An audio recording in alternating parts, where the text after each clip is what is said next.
Okay, so that's been a minute. Hello, everyone. My brother does not have his shades, so we're just gonna have to keep this down. Sound good? No, oh, no, he does have them. Okay, I was just joking. All right.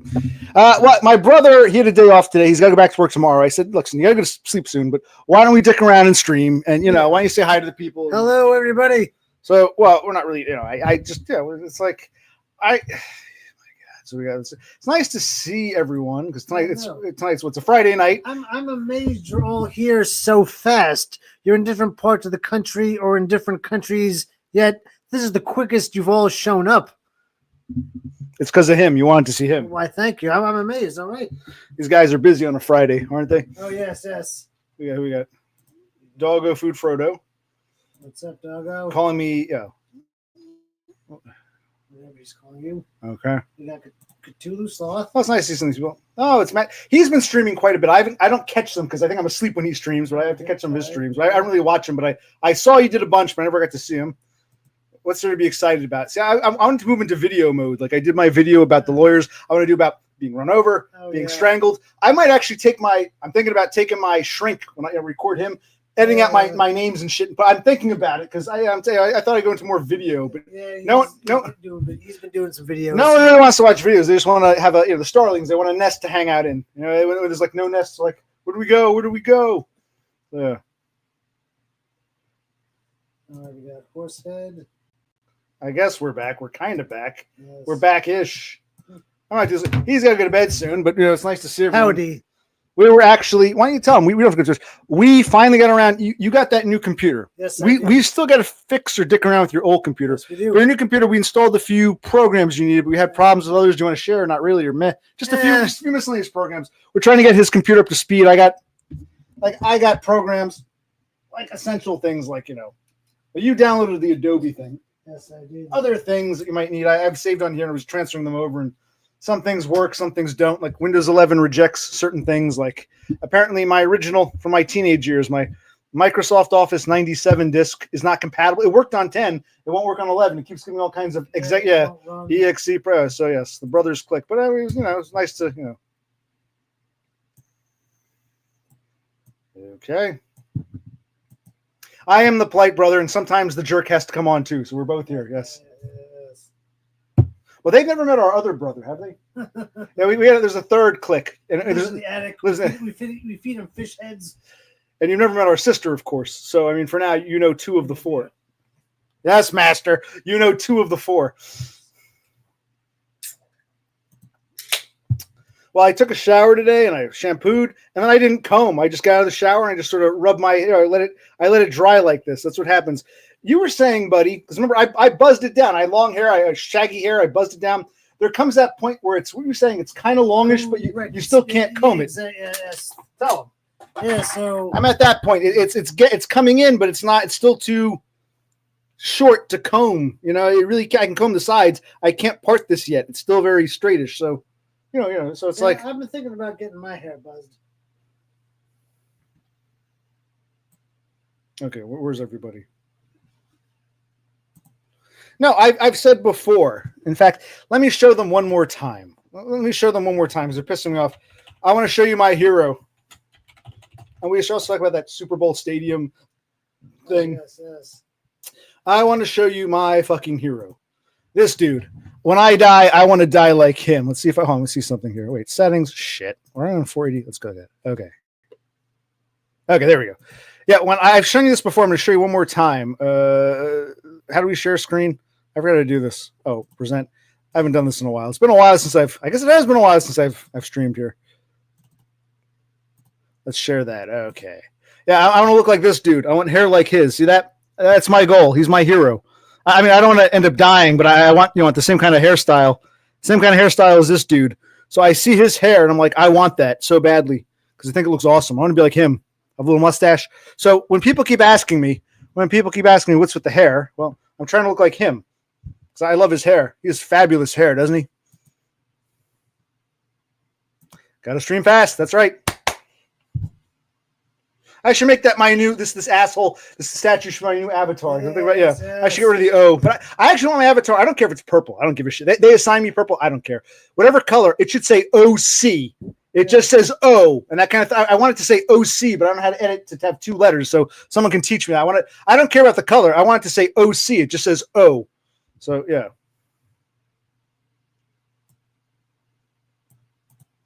No, I don't use anything on my hair. I let it dry naturally. It dries al natural. Take a shower, just let the wetness and just let it dry al natural. Yeah, so you haven't met Attic Click, and you'll probably never meet our sister because she won't even speak to me anymore. I haven't spoken to her since August. You know, she's in contact with you, but not too often. Yeah. Oh wait, so they can't see you. So let's get rid of him. Okay, how to make this? Okay. So yeah, Attic Click. You'll never see Sister Click. I don't think she'll ever come on this. I doubt it. No, you'll never. I don't think you'll ever see Sister Click. Not going to happen. Sister Click doesn't want to look at me. She'll tolerate him in a text message, but doesn't really contact him. She won't talk to. I'm blocked on her phone. Sister Click and I are estranged, so there's not going to be a Sister Click anytime soon. Oof. My life. You're supposed to go see our parents tomorrow. Bring them some wine or whatever. Yes, I am. My drunky mother. We were saying how she was always the alcoholic. She was down this fucking jugs of red table wine all our lives. Yes.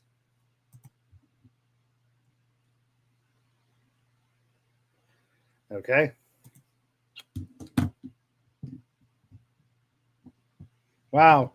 I love how social you are. You go to the skate park, you do this, you do that. I'm really in admiration of your sociability. So consider yourself lucky. Being a Spurg is not an honor. It's a disaster. And you can still skate at your age. You still have the dexterity. That's amazing. That's another thing. Yeah, the clumsiness that comes with being a Spurg. You're very lucky. Count your lucky stars.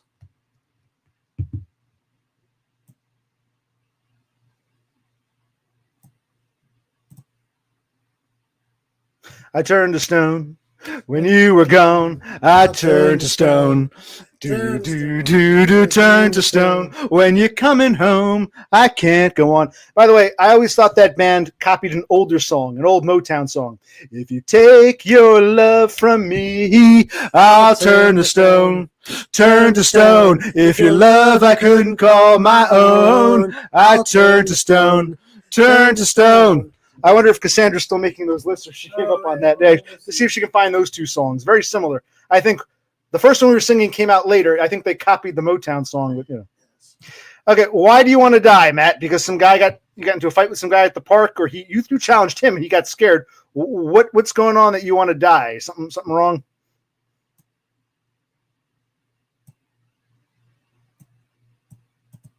I don't know. Is there a lag? Because I'm streaming on Windows XP in my bedroom because my Windows 10 computer, I spilled beer on it and it always lags. But on this one, is there a lag? Let me know. What do you mean low latency mode? What does he mean? Is there some reference I'm not getting? We can't follow. We spent a couple hours on my brother's computer programming, doing this, reinstalling, moving files as a bitch. We wanted to do something, a break from the monotony. So we need to relax. Well, then you can find her yourself, okay? And invite her on if she wants to come. Could you imagine if someone like, I guess, that lone hiker, if you found our sister and you sent her a letter, she'd be like, who the fuck are you? I want nothing to do. My brother's an asshole. I'm not doing anything. Oh, go fuck yourself. Yeah. No, she wants nothing to do with me. We're estranged. Sister Click ain't coming.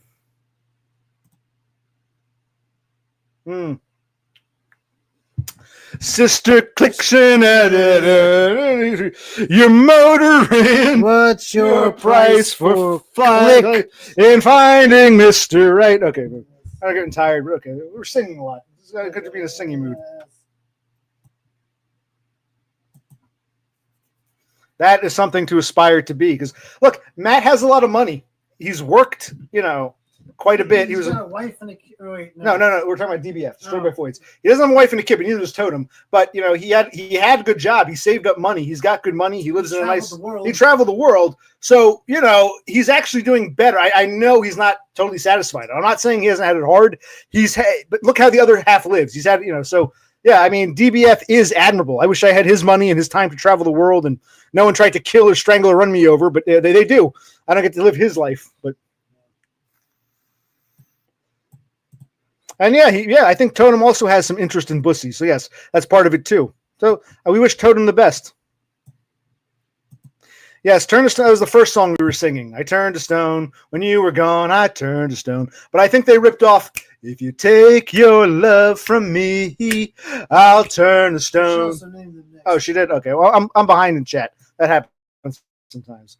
Why? Okay. Why do you have a death wish? I have a life wish, but someone's going to kill me. I'll probably be murdered before you. If it's a competition, yeah. Yes, the four tops. Good job. This guy have a time machine. Yes.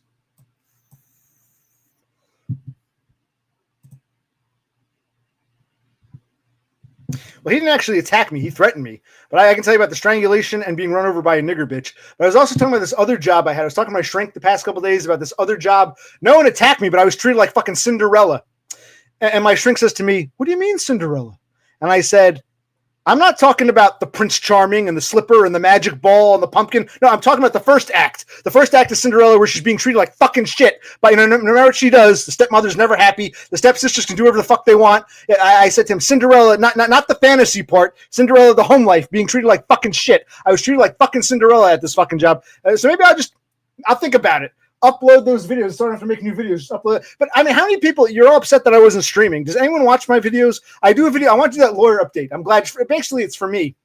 Like if one day I will look back and say, how that work again? Permanency. I put that video up just so I remember. I have a time reference. But do people actually watch my videos, or you just want to have a Starling nest? I'm not complaining. I'm just asking. Yeah. If it's more streams you want, I'll push them to do more streams. You can start streaming while I'm doing videos. Yeah. But no, I want to do my stories and video. You guys, what's going on? Use the bathroom. Use the bathroom. Okay, you're not gonna. Okay, we can stick around. You want to stick around a little longer? Or? I'll be back. I'll get some more beer. I got those. Yeah. I'm prepared. I got more beers. My brother's using. He found this. We found the old. He calls this his grog glass. This is my brother's famous grog glass.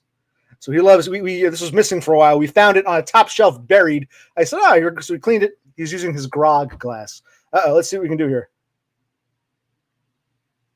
Maybe it's a lot of focus. Now, I wanted to talk about. No, I don't think you live off daddy's money. Dumb might think that. I think you. Well, maybe I'm wrong. You can tell us.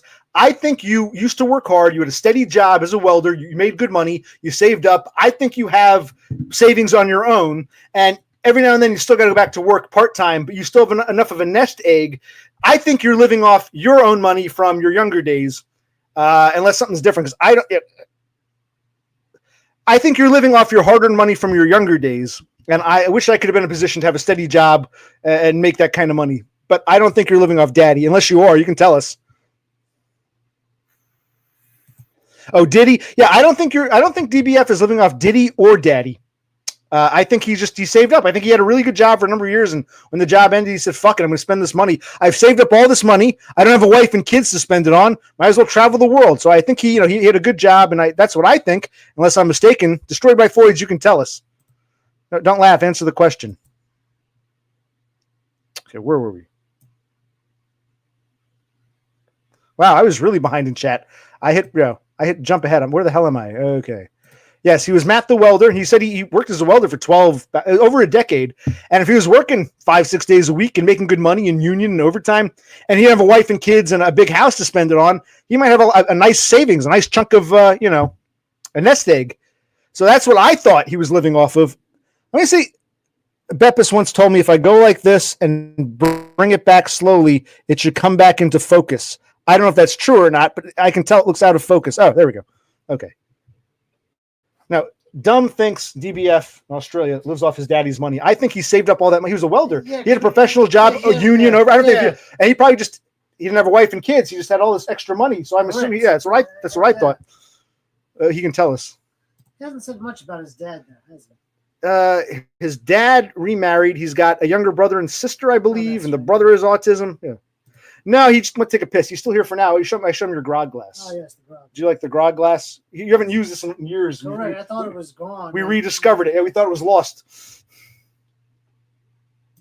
Okay, Cass, you can figure it out and ask me later. I'm not gonna tell you every song. It's up to you. The onus is on you. Yeah, you're like Cinderella after the fact, after the Prince Charming sweeps her off her feet and takes her away from the wickedness. Yeah.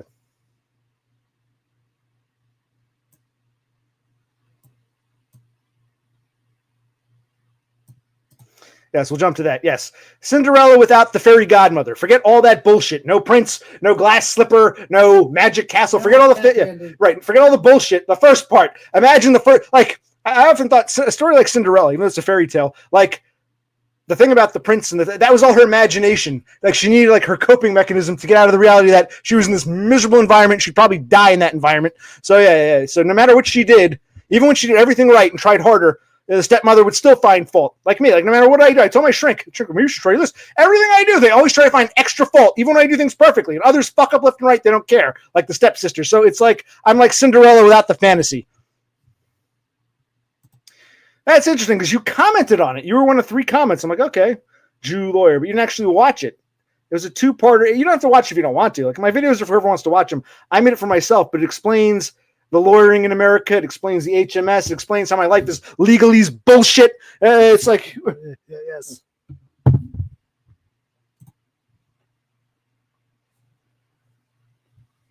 So video's not even an hour. 45-minute video is too much for these people. Puts them to sleep. Puts them to sleep. Yeah, it puts you to sleep. So, okay, you just want to stream. The starlings just want to nest. Okay. As Doggo says, we prefer streaming. I can see. Like, I remember, what's his name? Totem was like, I released a series of videos of us walking in the snow, and Totem was like, why don't you just make it one long video? And I'm like, because no one's going to sit through fucking 2 hours of us walking around in one sitting. And so I'm like, yeah, and apparently even a 45-minute video is too much. You guys just want to, starlings just want to nest, basically. A bird house. A bird cage. We're in the bird cage.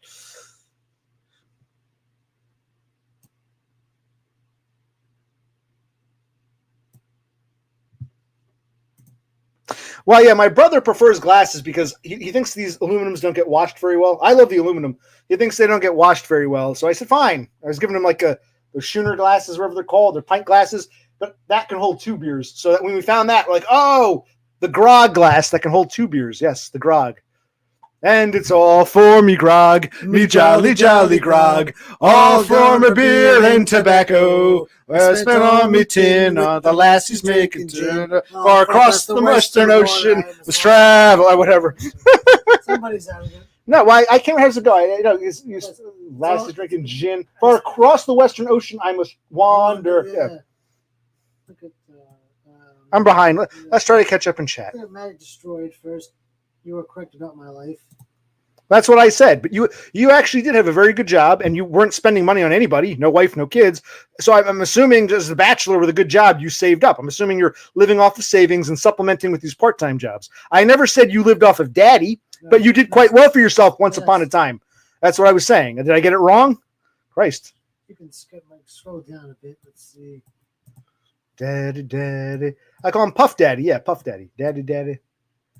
Right, and as a minimalist, no wife, no kids, no fucked up parents to take care of, good job, steady job, no one's trying to kill you or get you fired. You worked as a welder for 12 years. Do they have unions in Australia? Because if that's a union job, after a certain amount, there's like the grades, the journeyman, then you become this or that. Yeah. After a certain point, you're making damn good money. So after about a decade of that, I'm sure you had a lot of shit saved up. And because you didn't have the wife, my wife wants to go shopping. My daughter needs braces. My son broke his leg, or I have to buy him a used car. They have socialized medicine in Australia. Oh, yeah, you also have socialized medicine. You can save money there. So even if the daughter needed braces, that's not the point. The point is he had no one to spend money on but himself. Exactly. That's the point. Okay, you're changing. Yeah. Yes. I think most of this you can just skip. Well, good. No, hon. All the money that Rafterman gets goes back to the government. You're welcome.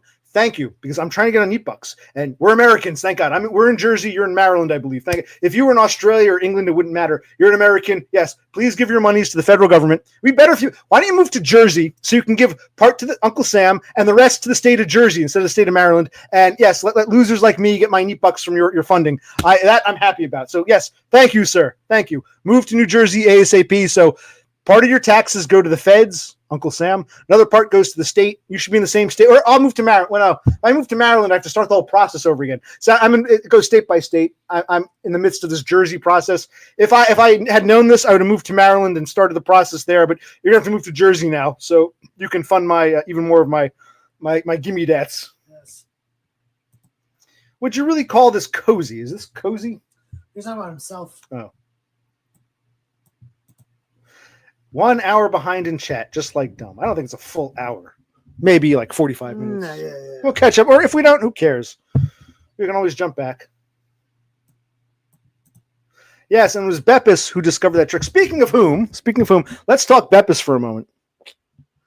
Yeah, Beppis is in Sweden. Well, we heard. Did you hear there was a shooting at an adult school in Sweden? Yeah. And I'm thinking, like, how often do adult schools in Sweden come up in your life? Well, it comes up here all the time when Beppis is telling me. But that she's been working that fake job, so I don't know if there's any connection. Was Beppis shot and killed? Was she at the job that day and her what do you call it? Her classmates were killed, or was this a different adult school? I was wondering about that. Was Beppis somehow involved? Was the shooting somehow tied to Beppis? Not saying she's the shooter. Was she there that day? Was she at her fake job and some of the people she knew were killed, or was this a different school entirely? I was going to ask because she goes to adult kindergarten, and that's what it sounds like the school was. Yeah.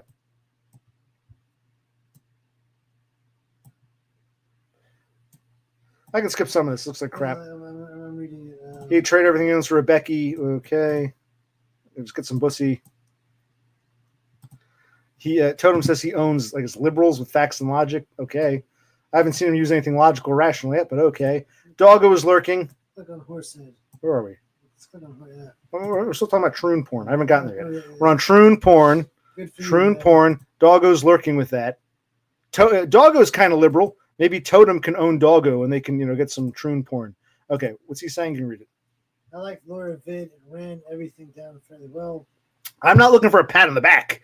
You misunderstand. If you don't want to watch it, you don't have to. People are misunderstanding. I'm not looking for a pat on the back. I'm just saying it's funny how a 45-minute lawyer video puts people to sleep. Well, she explains that, so click on pat. My brother, why don't you just do the guy? I'm going to read the comments and kind of. Okay, you read it. Go ahead, mail boy. Read the comment. No, everyone can read it. So, okay, it wasn't the video that put her to sleep. Well, some people might be listening. They're driving and listening right now. They can't read it, so yeah. And Rafterman kind of gets it, but it's a hope. It's a hope. There's no guarantee. I guess people don't fully comprehend. If I'm lucky, I'll get anywhere from $2,500 to $6,000, but the lawyer takes his cut. So what? Maybe I'll get $1,000 from the busted finger, and I know this $95,000 ain't gonna happen. It's gonna whittle down to Just scroll down. Why don't you go ahead? You can work it. Go ahead. Scroll. What do you think I should be reading? I want to skip the rest. I've lost interest. Let's see. You can keep talking to them. I'm gonna say right now. In fact, I'll turn my head. I don't know. That's interesting. He was never in the Union. Well, it's a different world in Australia. I like that reference. Right. Dental plan, right. Plus, click on this. That's a good one. Yeah, like you were saying, Australia takes care of you. Exactly. You don't really need a union. You don't really need a union in a country like that. I agree with this. Click on this. He's 1,000%. Yeah, see, it's easier when you don't have to worry. When you're sitting to the side, it's easier, buddy. Yeah, I agree. You might as well. Hand over your money to me. Move to Jersey so I can get even more of your money. Good. Got it. You're welcome. Come join us. So somehow Cass knows it's a different school entirely. Oh, okay. I don't know how she knows that. Well, ask her. How do you know that, Cass? Cassandra. No, click on there's only one school in Sweden. Click on that, Totem. No, I'm not saying that. I'm just saying, statistically, it's a possibility. It could be a school nowhere near her place, or it could be the same one. You never know. Because, Sweden is decently sized for a European country, but it's nowhere near the size of this country. And most of the people live in the south. So you're right. I don't think this happened up in your Lapland territory up there. So there's a chance it could have been, a school that Beppis had something to do with. It looked like her neck of the woods. It's entirely possible. Actually, scroll all the way down. Most of this is nothing like click on Horsehead. That doesn't make sense. Well, I guess she's half Arab. Her father's a Tunisian. I don't think she's that religious. You can ask her if she's ever around again. Where did she mention this?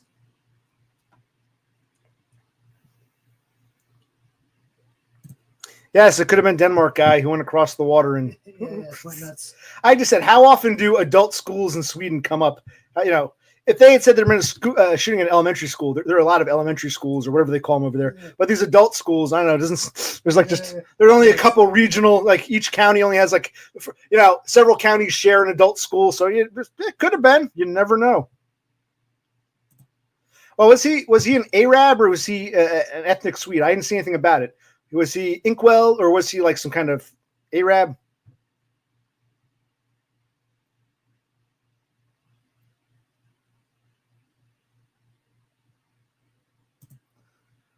Okay, so wait, the shooter's sister looks like a hot troon. Okay.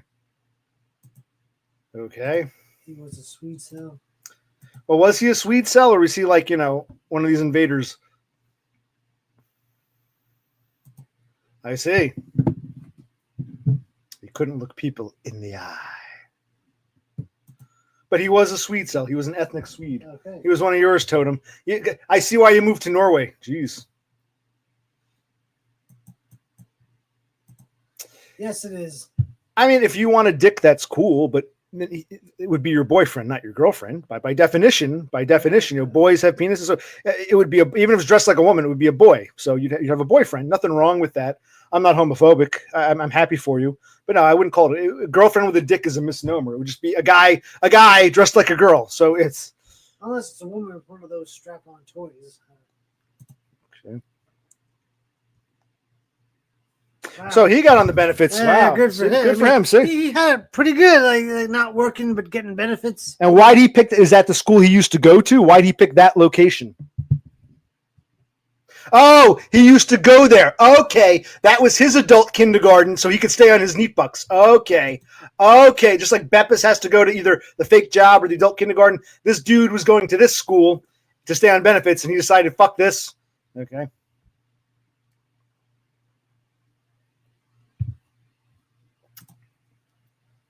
Yeah.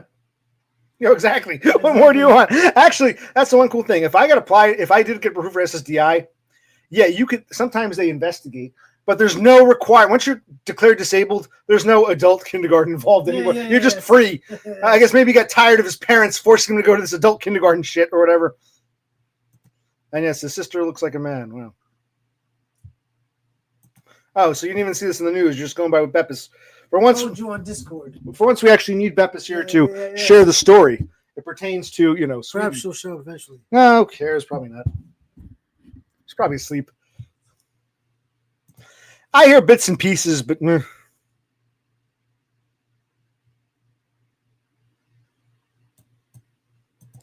I gotta watch the news. I agree. Hangman is coming down from the gallows, and I don't have very long. Yes, free range Spurgs. This guy sounds like he resented being, sent to adult kindergarten.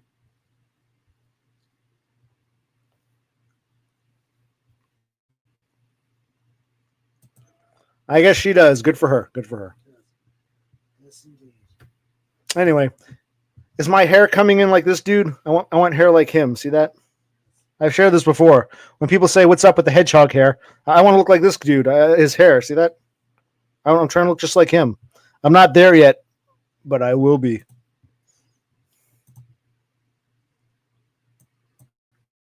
Okay. Half an hour. Are we winding down? I don't know. Let's see.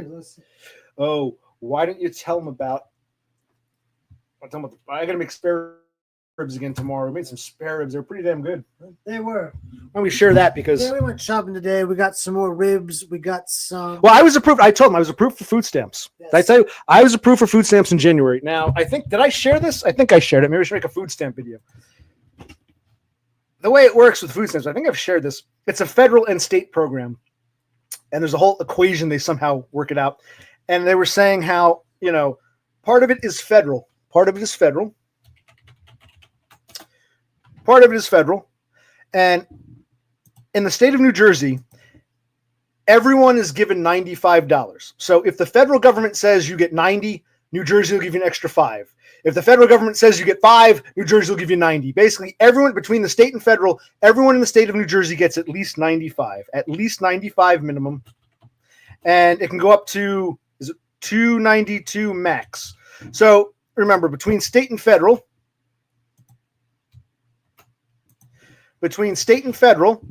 everyone is guaranteed 95. So I knew I can get at least 95. I was telling this. I only got 107. So I got what? 12 above. I did this in another stream. I got 12. And I'm like, even if I can get the 292, can I get like 200 or at least like 195 or something like that? Maybe 195. So I only get 107, but it worked out just perfectly. We bought a bunch of meats and the steaks were on sale. You can tell what we get. The porterhouse and the T-bones were on sale. A bit of a discount. We got some more ribs. We got some pork belly. Came to $106.28. So 72. I have 72 cents now in food stamps. I think I'll get my new allotment sometime in March. And of course, if I go back to work, I'll lose them. But yeah, so it was amazing because I remember thinking, if it doesn't come to 107, we should go back and grab another steak. As it turned out, the way it all worked out, we didn't plan it out after, because you go up, there's one price tag on the meat. it's not until after you scan it and apply your special grocery card that you get the discount. When all the dust settled, we bought some pork, 2 things of pork belly, a bunch of porterhouse steaks. We get spare ribs, a couple of spare ribs, pork ribs, and then after all the dust was settled, it was $106.28. So out of 107, so that's 72 cents on my little card. So his monthly stipend was used up immediately. Yes, on meats, but the government paid for something. But yeah, everyone in New Jersey gets 95, even if the feds say we only think you deserve 50. New Jersey will give you the extra 45, etc. Everyone's guaranteed 95, so that's a minimum. But I could, in theory, if I didn't have unemployment, if I were totally out of a job, I could probably get the 292. And I don't think you have exemptions for. Let's see if SSI. Do SSI folks get full S? Because I mean, my unemployment, what I'm getting now, is comparable to SSI. Not the SSDI, the SSI. But I feel like even if I don't get 292, I should be getting like 192. I should be getting more than 107. I should be getting anywhere from 180s to 210s. I'll be fair. Maybe not 292 because I get my unemployment money. There's a whole formula. But I should be getting, I should be able to, Oh, you're answering this question? Good time. Well, we had some. I tried a new rib recipe. It's a long story. You want to tell them a little bit? I made ribs the other day and they came out beautifully, except I wished I'd made 2 packs instead of 1 because between the 2 of us, I can eat a pack of ribs and he can eat a pack of ribs. So I said to him this was the other day, I said, listen, why don't we go out and let's get 2 packs this time? We got lucky. They had exactly 2 packs, or actually they had a few more. We picked 2. And I said, okay, tomorrow, since I still have all the shit out, I'll, you want to tell them a little bit about basically, you wrap the ribs in tin foil, preheat the oven to 275, let them cook for 3 hours. I actually left them in for 4 hours. You do a very long cook on low flame, and when you take them out, they're all nice and melty. And you put we heated up some barbecue sauce in a little pot, and it was delicious. But so we devoured them. They were so good. And what I do, you don't wrap them all individually. You get like a metal tray. You lay down a layer of aluminum. You put the ribs on, season them, salt, pepper, whatever. I didn't do any onion or garlic powder. I did salt, pepper, oregano. Season them up. Then you get a second, like a sandwich. Bottom, metal tray, layer of aluminum, ribs seasoned, another layer of aluminum, and you just put them in the oven for like 3 to 3.5 hours at a low. You don't do high. You do low cook and sleep in it. And they're like butter. They fall off the. Oh yes. I actually probably left them a little too long. They were good. They were a little dry, so we gotta cook them, and instead of doing like close to 4, maybe do close to 3 right hours. Point is, I didn't clean up the mess, so downstairs I still have the trays with the aluminum. We can reuse them, recycle, use them one more. It'll be good for one more. So we went out today, but by the time we got home it was too late because it's going to take us 3 or 4 hours to cook them. So tomorrow maybe I'll make a video if you want to see it of me cooking ribs, or not. Do you really want to watch me cooking fucking ribs? I don't think they do, but Cthulhu gets it. Yeah. See what he says. Hold on, first Bob Smith, it's interesting because he's from Australia. That's Millennial Tomb. I'm glad you have pork. A lot of places don't have pork belly. I'm glad you know what pork belly is. It's delicious. Like Cthulhu, who works at a grocery store in the meat department, has never heard of pork belly, apparently. Wow. Wait, something's wrong. Okay, there we go. So you made some ribs. See, he made ribs. I think his next comment. Low and slow, but he doesn't know what pork belly is. Okay. No. And he works in the fucking meat department. Cass wants a video. Yeah, I'd say so. I'd say it declined during my 30s. I would say there was a decline during my 30s. Well, you got to get through the lawyer video first, then we'll talk. If you can't get through a 45-minute video about lawyers, I don't know if you can handle a video about ribs. These people just want background music. Just, okay. Cthulhu was giving us some advice. 2 hours on 300. Well, hold on. Where are we? Go back up. Go, you do it. I don't see what you're reading. So, right here. That's interesting. He turns the heat up a little higher, cooks it a little shorter. Because then he broils it. See, I actually, even though I love broiling, I don't like, we can try it. I don't like what he's suggesting. I don't want to put I guess you could, but I don't like broiling after the fact. I just want to I like to heat the barbecue sauce up and then add it to the ribs and eat the ribs directly. I don't want to put it back in the oven to broil. I like broiling steaks, but I don't like the broiling for a searing. Yeah, I don't like that personally. And it's going to make it messy. I don't want to put the barbecue sauce back on. We could try it, but I'd rather just, bake and then add the, once it comes out of the oven, it's out of the oven is what I thought. But that's for me. Yeah. But we appreciate, Well, if it's a Northeastern thing, but go back to pork bellies in Northeast. Come on, you're jumping around too much.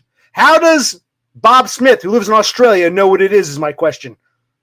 I know you're thinking of pork roll. Pork roll or Taylor ham is a Northeastern thing. Pork belly? I thought it was like a Southern thing, but we have it up here. Yeah. Right. You've never seen it sold like that. It's fairly common up here, so I don't know. And Horsehead knows what it is.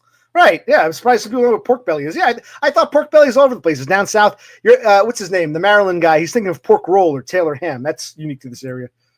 I'll next make some Taylor ham someday. Yes.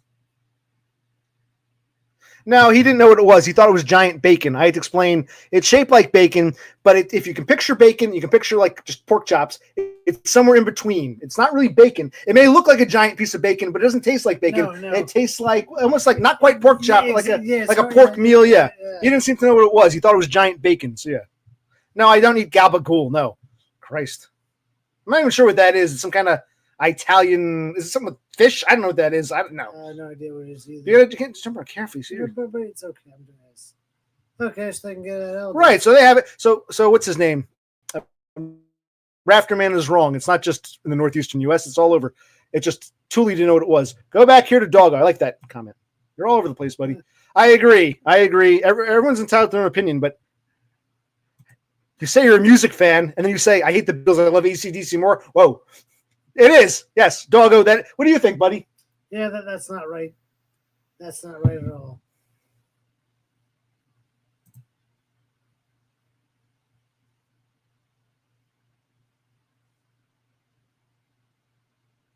That's odd. The Asian market?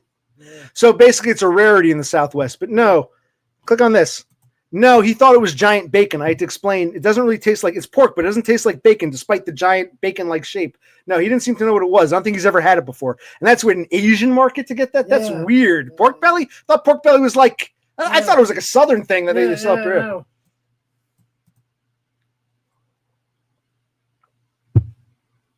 So Aldi, I believe is that German? It's a German food company, but they have a bunch of different ones around the world now. It's supposed to be a discount grocery store, but yeah. Actually, leave it on there for a minute. I want to say something.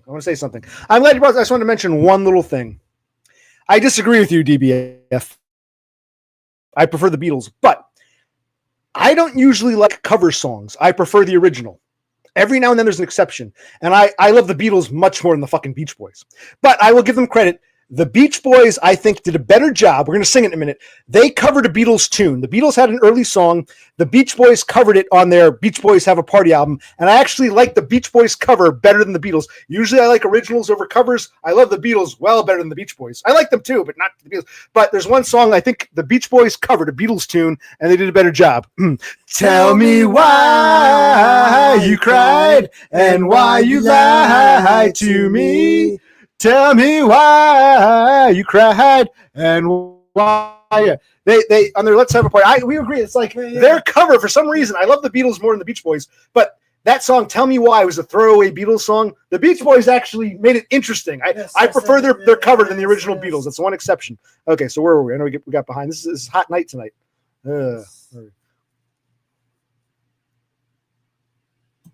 It's a good album, but that's not the best album of the 60s. No, I like Pet Sounds, but I wouldn't call it their best album.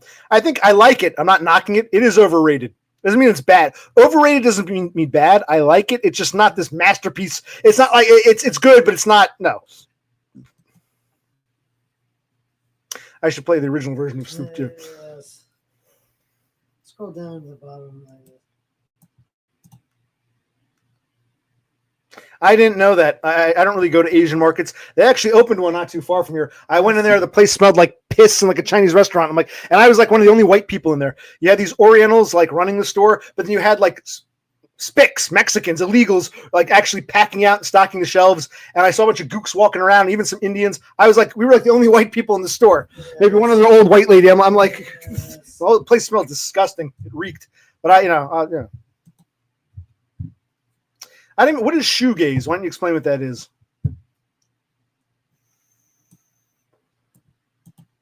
Oh, I wasn't singing the Beatles. We were singing the Beach Boys covering the Beatles. So not the Beatles directly. We were singing the Beach Boys cover of the Beatles song. Yes. Yeah, you didn't sing with me last time, asswipe.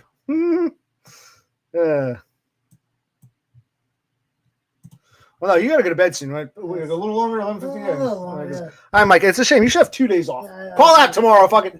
Well, no, it might snow Saturday into Sunday. I might have to We call might get an ice storm, so we might be late on Sunday morning. So tomorrow's Saturday.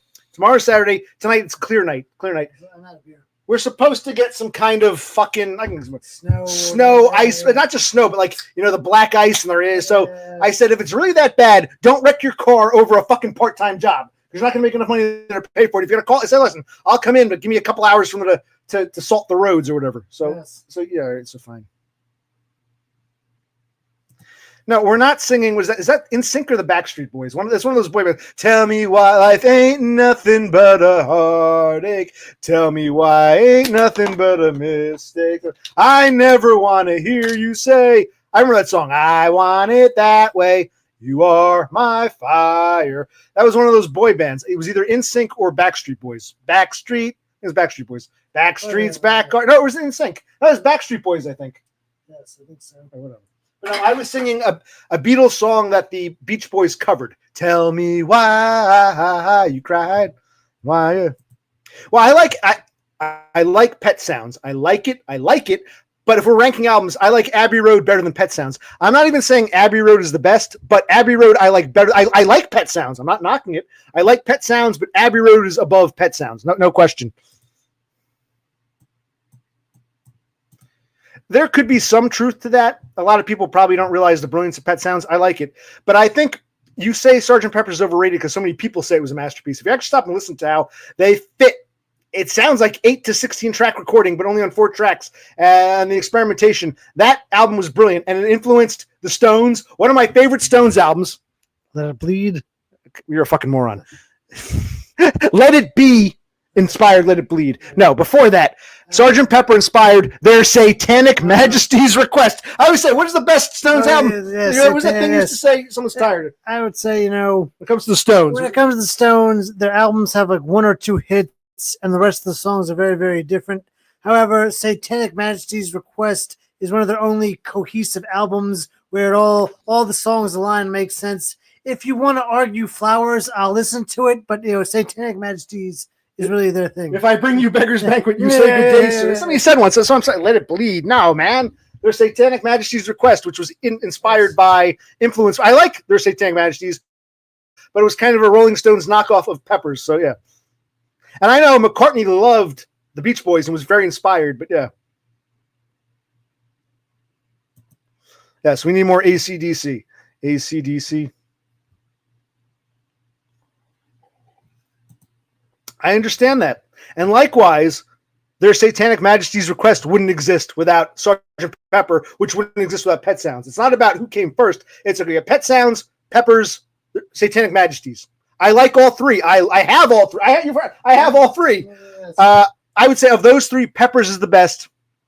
I think I actually like Majesties a little. I like the Beach Boys. I think I like Satanic because Satanic. I'm not a huge Rolling Stones fan, but Satanic Majesties is one of their best albums in my opinion. So I would go Peppers, followed by Satanic Majesties, and then Pet Sounds. So yeah, that's just me. So is that like the stoner rock with the guitar pedal that was kind of popular when I was growing up? I don't know.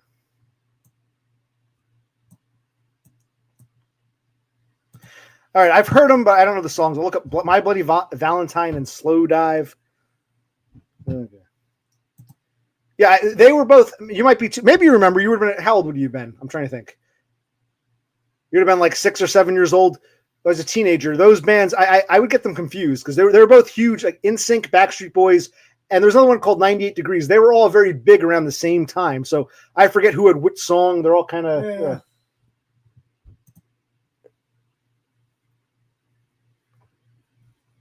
You fell on ice the other day when you were carrying groceries like a virgin. Like a virgin. Hey! Touched for the very first time. Like a virgin. Feel your heartbeat next to mine. Gonna give you all my love, boy. Gonna make my feelings fade and fast. Dude, you're a fucking Norwegian, Scandinavian, Swede, Nordic. You should be able to walk around the snow easily. Yes. You're the last person should be falling.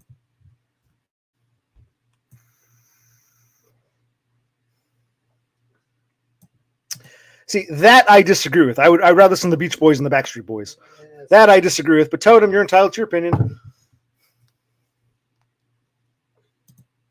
Which album are we talking about? I've lost track. Pet Sounds, Sgt. Pepper's, Satanic Majesties. Which album are we talking about here? Is there a way to have two mics at the same time? It only recognizes one mic. Yeah, that's a good question. Yeah. I mean,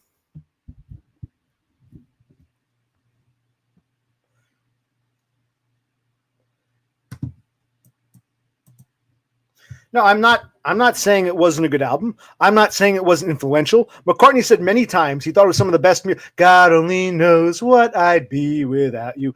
McCartney said some of the few albums that can bring him to tears. So I'm not knocking it. I'm just saying personally, I'd rather listen to Peppers. But I like Pet Sounds. Yes, no one's disputing that. Christ, this isn't like a competition. Jesus Christ.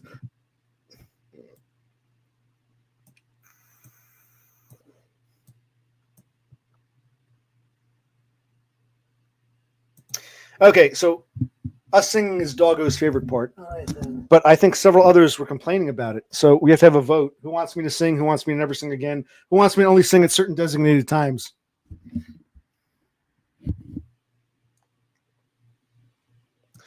I'm not fucking knocking them, man. And in fact, and they themselves are influenced by everyone. Someone influences you before. It's like, what do you like best of all these different things? See, I've never heard the term shoegaze. Yeah, no. I grew up listening to Smashing Pumpkins, but you know, shoegaze didn't exist. Yeah, I remember when that. Smashing Up Pumpkins was like a thing. shoegaze sounds like a bunch of people go to some kind of rave and they like inhale shoe polish or something and listen to whatever fucking weird, like, you know, who wants honey long as there's some money. You know that song? Who wants honey? Breathe out. Okay.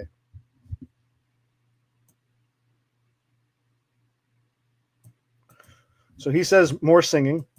What harmonies? We're both singing the melodies and out of key. We're not harmonizing at all.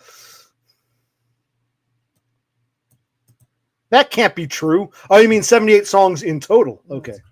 When are you going to publish this list? And where can we find it? On Discord? Yeah. Needs to see it, Cass. Whoa, Raptor Man doesn't like Satanic Majesty. It's kind of like Greta Garbo in his opinion. Oh, okay. Well, she was very elusive. So he's saying the album is, he doesn't mean garbage. He means it's like Greta. Can't grasp it. He can't grasp it. It's elusive. Yes. Okay.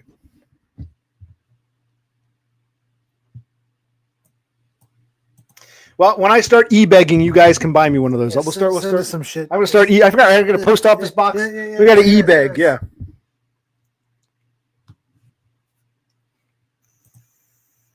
Loves our. Okay, everyone loves our singing. Wonderful. Or we just lol cows are laughing at I us. think so, yes.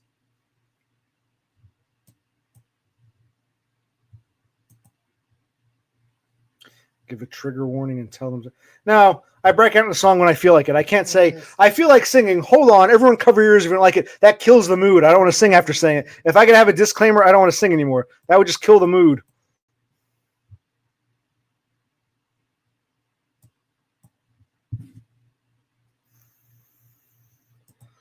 Oh, you've linked the playlist. Oh, so you can actually add to the playlist. Okay, cool. I gotta check. 'Cause I don't remember all the songs I've sung, but apparently, so thus far, I've sung 78 songs. Wow. Thank you, Cass. Okay.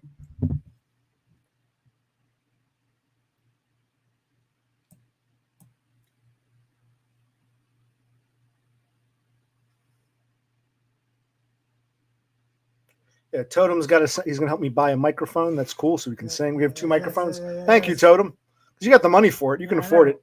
You and your Australian buddy, you both have a lot of money saved up. You're you know. You don't have any families. Yeah, you're just failed normies with a lot of money. You can buy things for loser spurgs and weirdo brothers like us.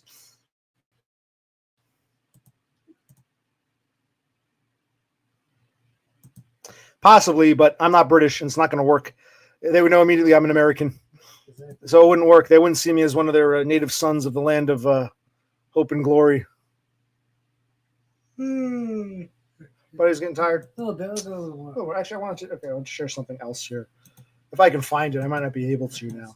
You know, what's it called? I'll look. What else? I don't want to talk about. I'm tired of talking about the Beatles and shit. Yeah, Let's change the subject, or we'll have to end this soon. So I'm getting tired. Let's see. What's that song?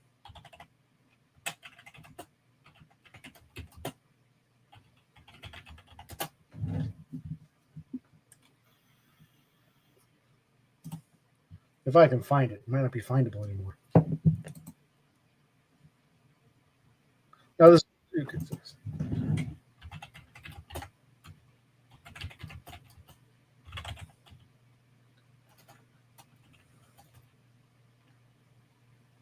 See, I can't find it.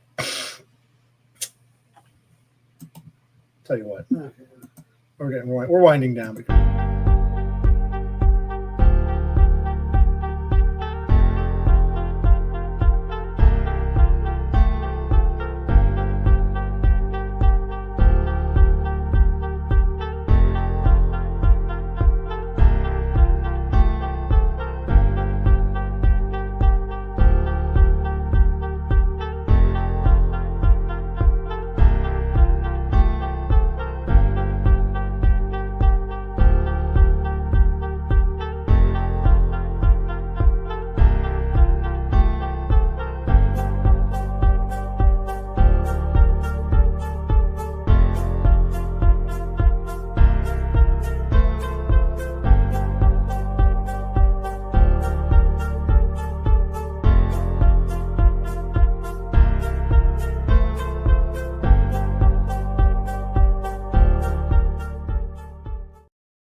Okay, how you doing, Off Grid? Good to see you again.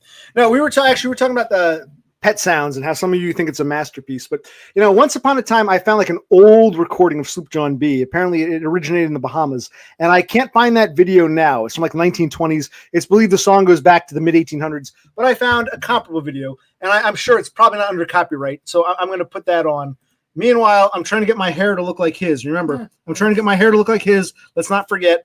And let's bring on the real quick. We can probably. I don't think it'll be a copyright strike because it's probably okay. Where is it? How do I do this again? I gotta go to this. I gotta go to. Oh, do I have to end one to share? I can't share two screens at once. Okay, fine. Let's do this. Okay, Sloop John B. Let's see if this works. And before I hit play, let's put this on. Yeah, it originated in the Bahamas, man. So this isn't like the old traditional version, but it's a Bahamanian rendition.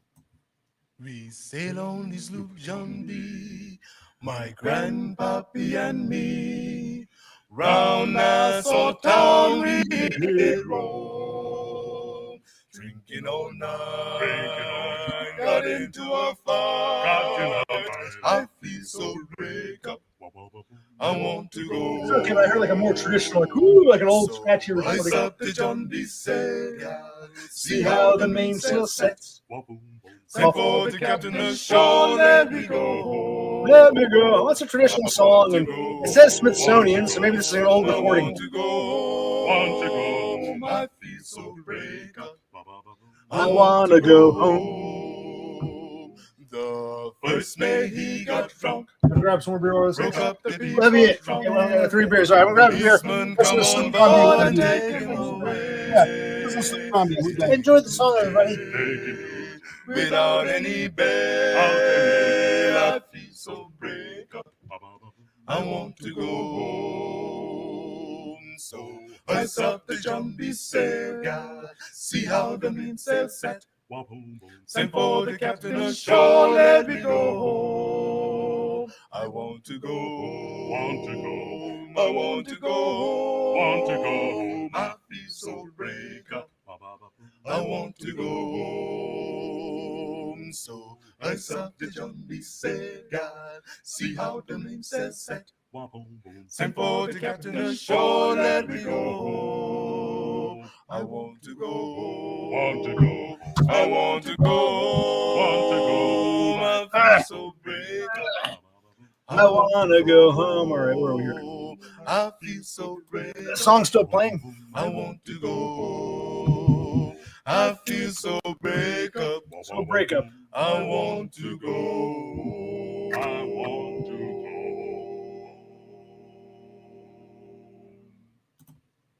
go. Okay, how was that? Was that fun? Yeah. My brother's got to go to bed soon, probably the next 15 minutes.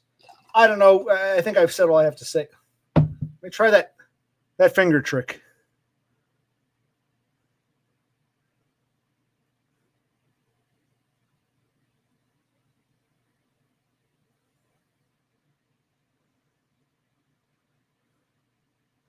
Okay. So when you put Sloop John B on the list, who are you going to put down as the artist? The Beach Boys, the Kingston Trio, some more traditional Bahamian version? Who are you going to put down as the artist? Which version of Sloop John B was I singing?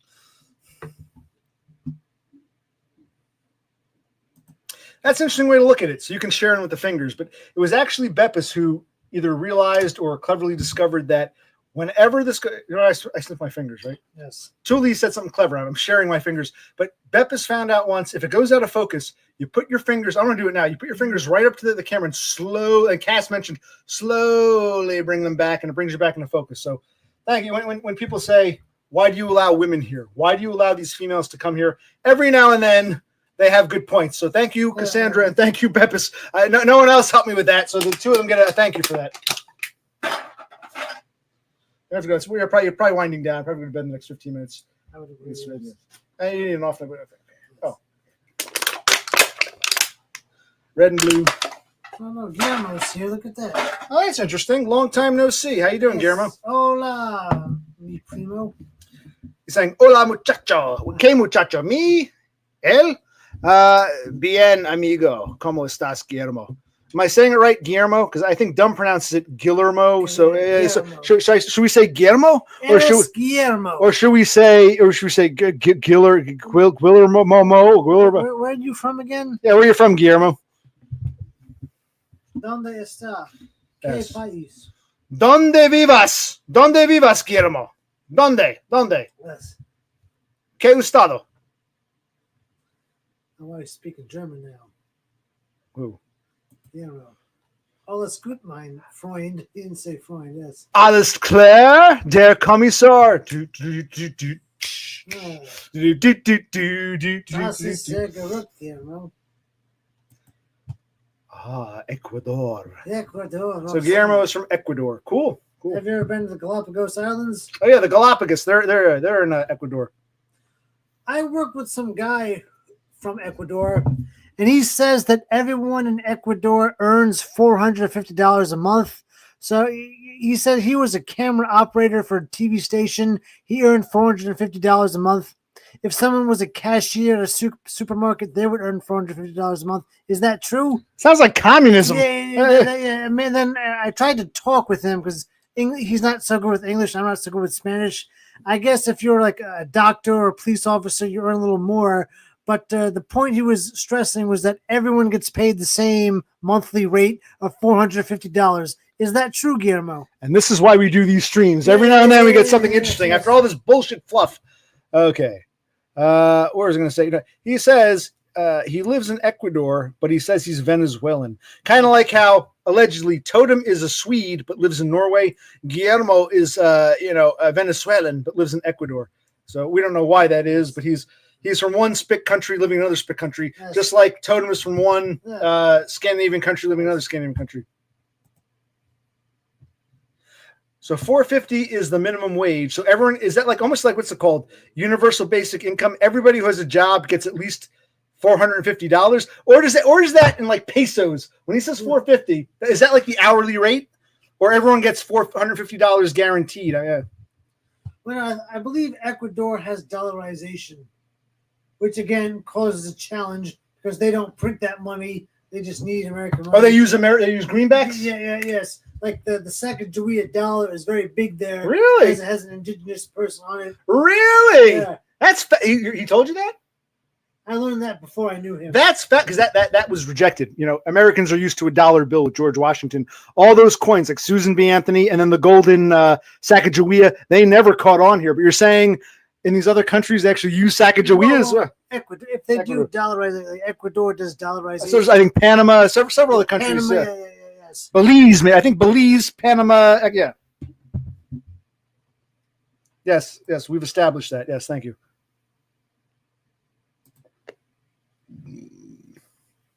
So everyone is guaranteed $450. Okay, so well then, why not just work the easiest, shittiest job? Because you're guaranteed $450. Why work harder if you're only going to get $450? Exactly. I still understand how it works. How do you make more? What's the incentive to do a better job?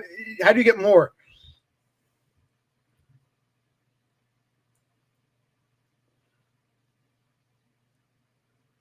And then he also said there's a dish, there's a food.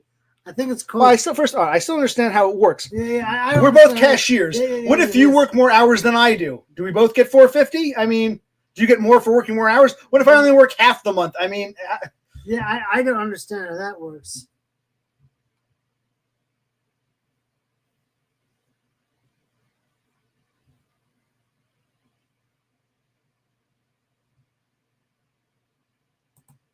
yeah, he didn't really clarify. He's not telling us how it works. Yeah. So if I get a job, if I only work 1 day a week, I'm still guaranteed $450. You're not, yeah. So if we live in Ecuador, if he's a janitor who cleans toilets and cleans shit, and I'm just a cashier, we both get $450 a month. It's a cap. It's not a cap. It's just the minimum. So even if I only work a couple days a week, everyone who has a job, everyone who's employed is going to get at least $450. So like, what's the difference? Like, let's say I work as a cashier once a week, so 4 days a month. He works as a cashier every day. We're both getting $450. What's the incentive to work? Why work every goddamn day if I can work 1 day a week and still get $450? That's all I'm getting. You know what I mean? Like, he also mentioned crime is very, very serious there. I'm sure it is. Yeah. I'm not really pulling. I'm running my hands through my hair. See that?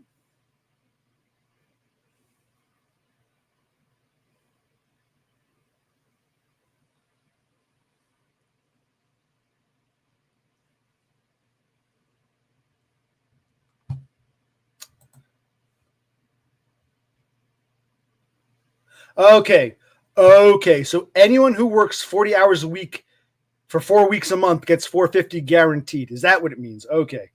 And if you work a little more or you work a better paying job, you get more.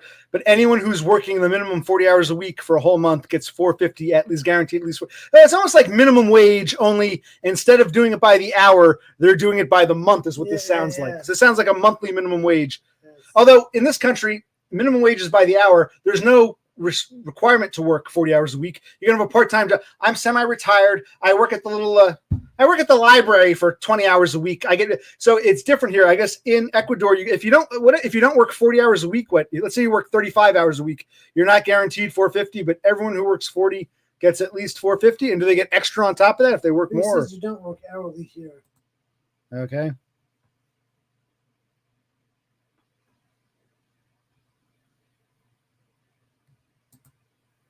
All jobs are okay. That's interesting. You can't work less than 40 hours. Okay.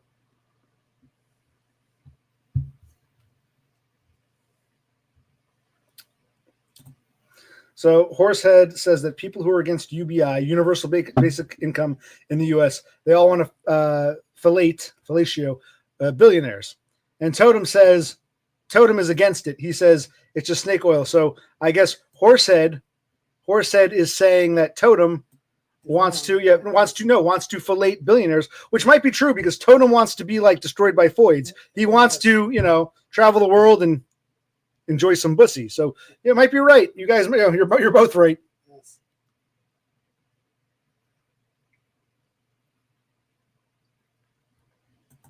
And Guillermo also wants to perform fellatio on some billionaires.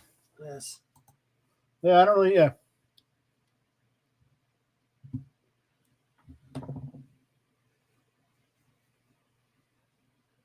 Okay. Well, we learned something here. Yes, we did.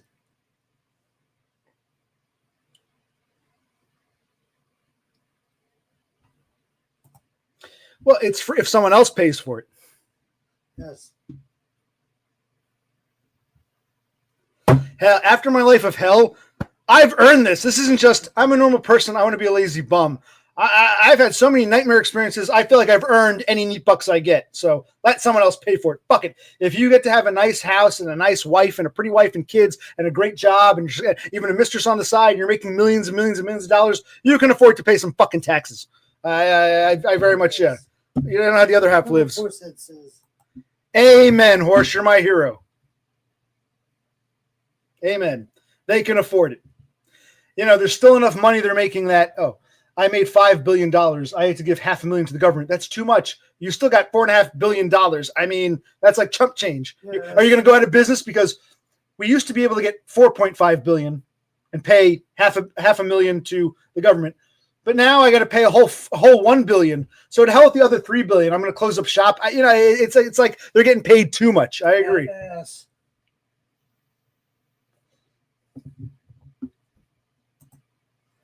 I agree, Horsehead. I agree. Yes. Sometimes Totem does go to the deep end. He needs to get pulled back. I agree. Yes.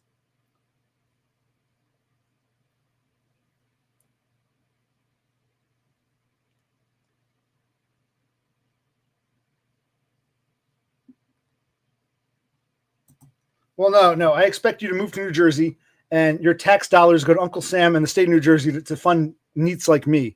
So that's what I expect you to do, Rafterman. You got to move here to give me a piece of your pie.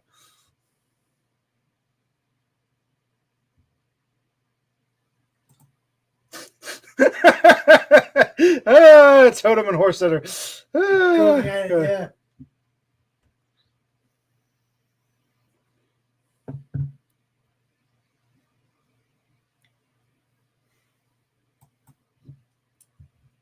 So you let me know when you want to tap out. Okay. And we can always do this again some other time later in the week or next week. Yeah, I'm awake, but I got things I want to do. At least we got some of those programs. Like there's a PDF program, and you got Adobe, and like other little things.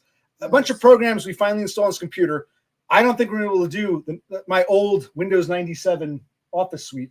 It worked on 10. It won't work on 11. I can't get it to recognize it. Yeah.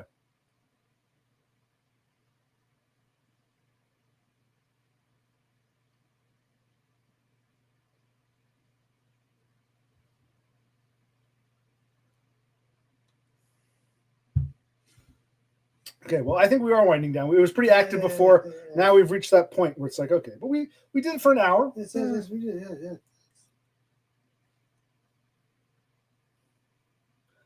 Yeah. We learned some interesting things. Yes, we did. Is he talking to Horsehead or us? I have no idea. We don't own this house. It's a rental, and we got to find a place to live, as we told you. Yes, I was hoping to try to get out in the spring or summer because this house is too expensive for us. It was my parents' rental house. My father, I told the story. Father had a stroke. Mother was going to lose it. All she had was her Social Security. My father used to be the breadwinner, and he went down, and he was in that facility for like 3 or 4 years. Yeah. And we said, okay, when in 2019, our lease ended that December. Yeah. We did not renew. We moved back in here in January of 2020 because my father had the stroke in September of 19. Yes. My mother was all panicky for a few months, and we said, fine, Ma, we'll move back in. Father's at the facility. My brother and I, after our lease ended, we moved back in here, and we kept our mother afloat. I got them into a nice place, and your mother's a fucking ingrate. I fucking hate my parents. It's a whole other story. Oh my God, ingrateful bitch. So yes, we moved back into the house my parents are renting because my father had a stroke and my mother couldn't afford it on her own. She's like, I'm going to have a problem with her. Fine, Ma. We had a yearly at our place. We had a little townhouse. Our contract, our lease was yearly. So we'd always sign at the end of the year around December. And we said, okay, our father had a stroke that September. We realized, we talked about it. We got to move back in with Ma, so she doesn't end up homeless. So here we are. Then she moved out and we're still fucking stuck here. I don't want to move back here. It's like, unless you were talking about Horsehead.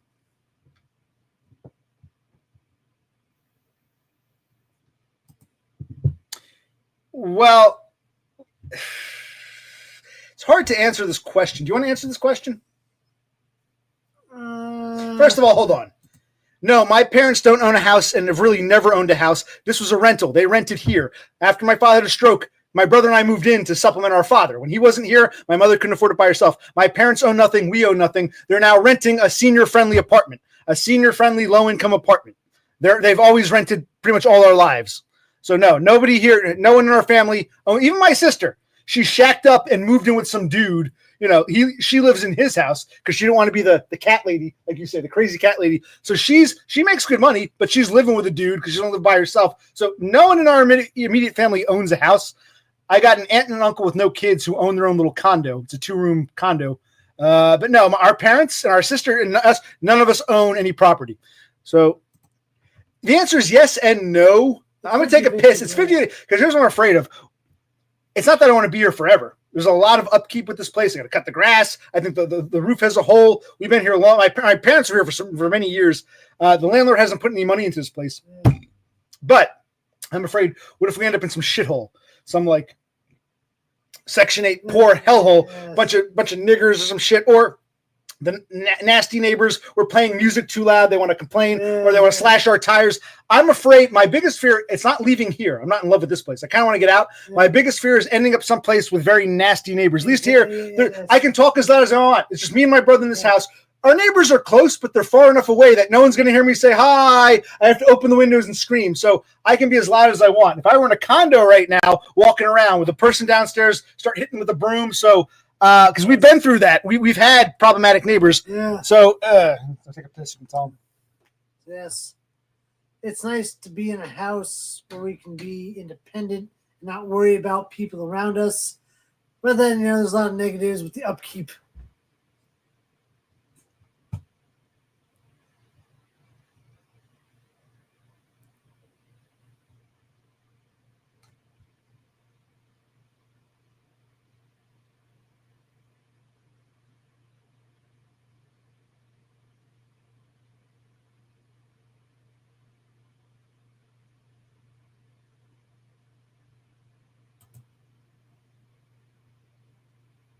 Yes, it can, Cass. What are the starlings talking about? Not much. Especially when you're a weirdo spurg like me. Like I said, I've had problems at every job I've ever worked. People just come after me. I'm afraid some neighbor who wouldn't mind you or wouldn't even mind you might look at me and say, who's that weirdo? It's almost like people, it's not that I do things to piss people off. People hate me to begin with, and they need a reason to justify it. So I'm afraid, being the weirdo spurg I am, any little thing I do is going to be used as an excuse to go, to pounce.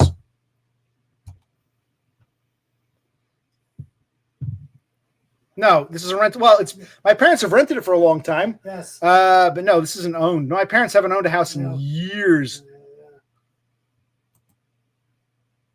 What boyos? First of all, the closest person to me is what's his name? Me Banks. He's not going to come here. Dumb is like 3.5, 4 hours away, and he and I aren't really. He's not really excited. It's like there would be no party.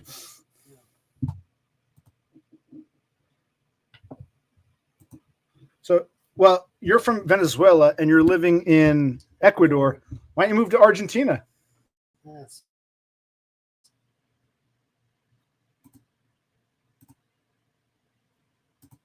Wow. Good for him. But he's lived in that house for like 13 years now. So maybe he got locked in on some really cheap plan from like, a decade and a half ago.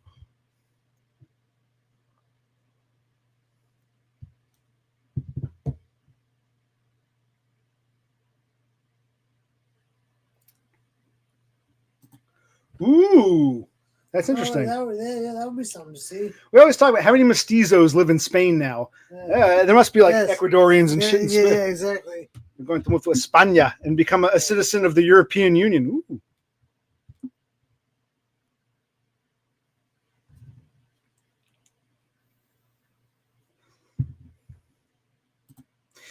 I suspect he's given a lot of money to his parents. I get that vibe. Yeah, okay, possibly. His parents and the retarded sister. I think he's bailed them out. He's the cash cow. I get that vibe. I might be wrong.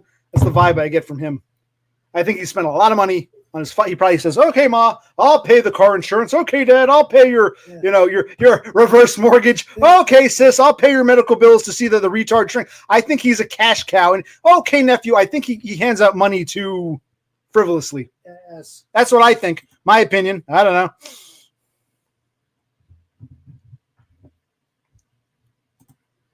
Well, you're white by South American standards. Yeah. You're like what? 60% European, 40% mestizo. So you look a little lighter. So by South American standards, I'm white. Yes. If you were a little more Indian and you're a little tanner, it's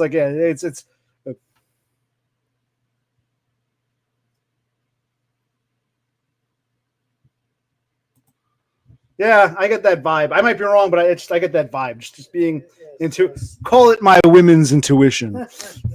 Oh shit! It happened again. So we go like this. They're gonna sniff the fingers.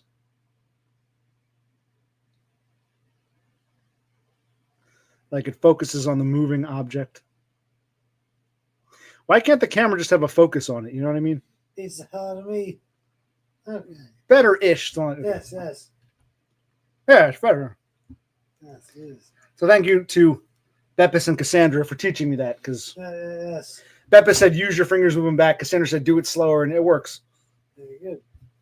Thank you, ladies. Hey, didn't he piss away a bunch of money on a bunch of other stupid shit? Didn't he try to buy a house in South Dakota, but it fell through? And wasn't he married briefly once? And who the fuck knows?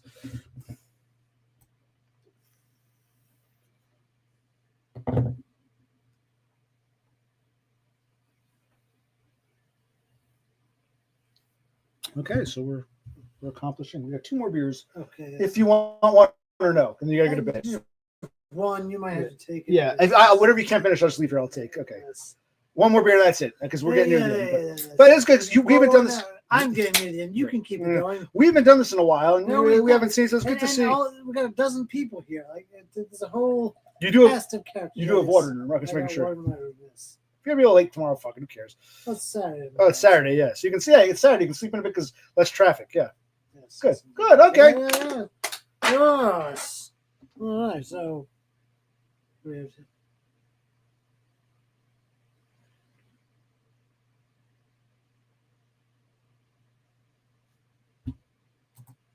Yeah, there were other problems with bicycles and things like that. Doesn't he actually own several vehicles? He's He's quite well off. There is some truth to that, and he might get upset, but it's a good observation.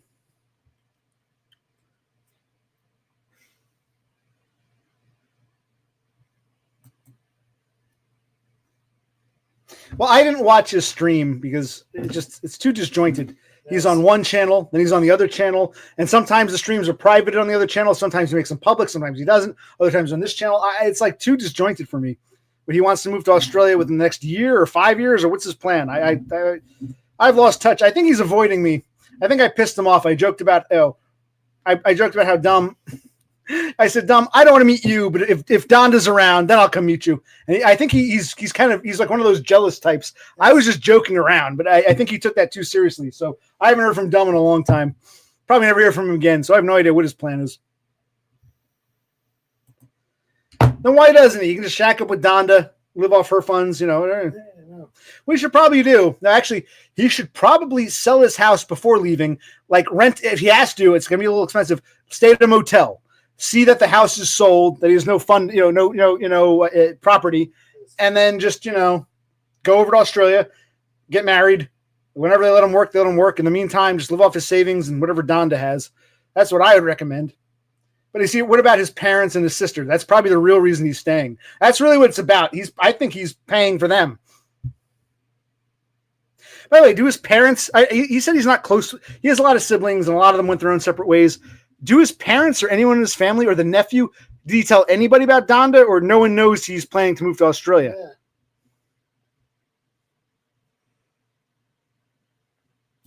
Well, that could work too, I guess, except you really can't sleep in a camper. You can only park it at designated sites. So you'd have to find a camper, like what's it called? Like a campground for campers, pay whatever it is, the weekly or monthly fee. You can't just park in a parking lot. The cops come up. You can't just sleep in a camper anywhere. Maybe you can get away with it sometimes. If the cops come up and see you, you can't just sleep wherever. Yeah, no, you can't. That's why we don't have all these travelers and gypsies, because you can't just sleep in a vehicle.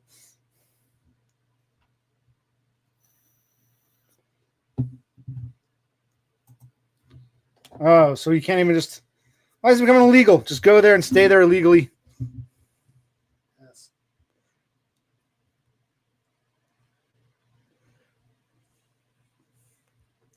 If we charge again. Yes.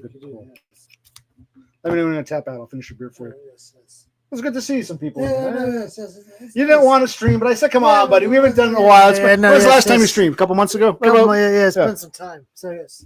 It's nice to see and hear from all of you. It really is. I never liked Mike and Ike's. They taste like medicine to me. But good for you. Yeah, they're disgusting. So are good and plenty.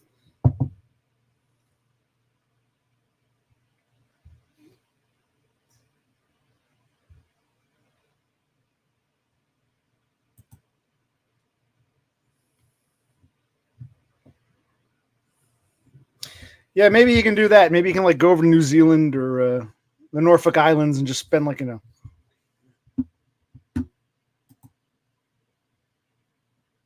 That would actually be with me. Things are going swimmingly with Donna and me. It's not always and I. In this case, it would be me. Things are going swimmingly with I. You wouldn't say that. Things are going swimmingly with me. Things are going swimmingly with Donna and me. So yeah, it would be me, not I.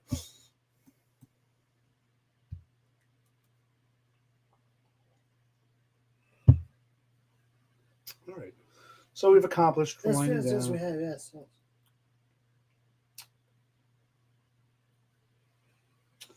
And I don't give a damn about a greenback $1. Spend it fast as I can for a wailing song and a good guitar. The only things that I understand. Poor, because remember the Kingston Trio sang that. We're talking about Ecuador uses the greenback, and also the Kingston Trio did a version of Sloop John B before the Beach Boys. Nice, so, yes. so I got the Kingston Trio in my mind now. Yes.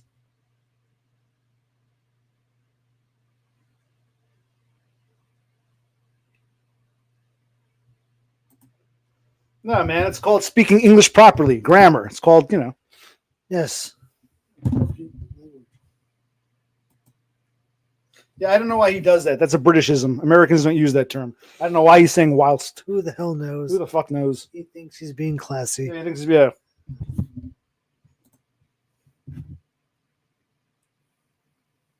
So I'm also kind of running out of things. So I'm like, Yeah, I know. Yes.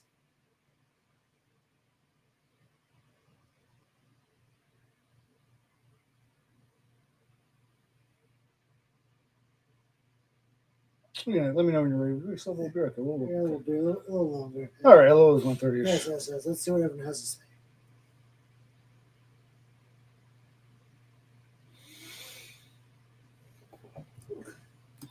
Well, I don't know, man. Does anyone really want to come on? I'm not going to tonight. Sometimes I say, "Come on." Sometimes I beg. Tonight, I'm not really in the mood unless someone really wants to come on and say goodnight to Brother Click. I see no need to do that. Yeah, I wasn't going to take calls unless someone wants to talk if to him. anyone wants to come, let us know. Then we'll post them. Yeah, if you really want to come on, let us know. I'm not in the mood to take calls unless you really have something to say.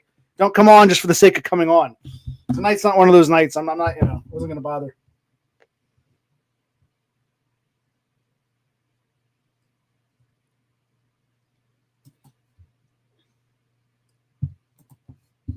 Long nights, impossible odds. I'm not going to sing Sticks right now. Okay. I mean, if Totem wants to come on, he kind of came on, but kind of not. He didn't officially come on. We did a cross stream. So if Totem wants to come on, I'll, only say the word, and he shall be healed. Yes.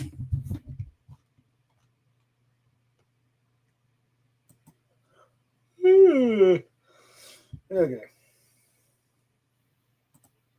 Why not? Why not? You're hurting my feelings. Yeah, I know. Come on, Totem.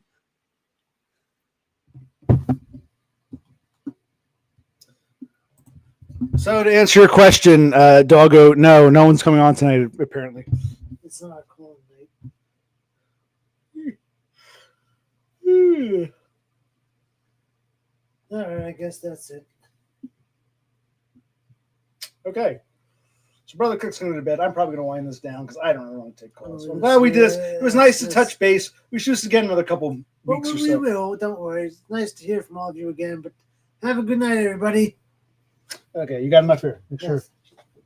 There you go. Yes. Yeah, if you got to sleep in, be a little late. Who gives a shit? It's Saturday, like you said. Your Brother Cook's going to go to bed. And me, I don't know. I might stay on, or maybe I'll get off. I'll see how I feel. Yeah, I got to clean my room, but I'm not going to. Maybe I should do that on stream one day, but not now. I'm too drunk and tired. Maybe one of these days, when I get up, I'll start streaming. You just watch me clean my room. Talk amongst yourselves. This doesn't taste quite right.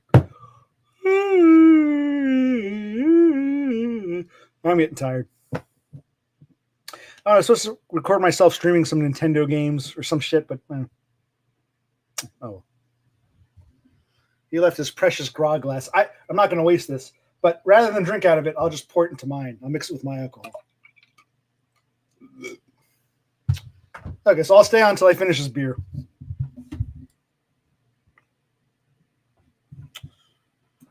Hold on a minute.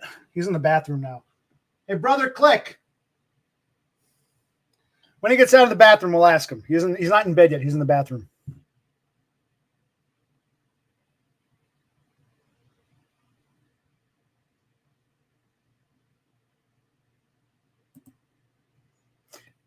Is this your stream on Twitch you're talking about, right? You're talking about Twitch?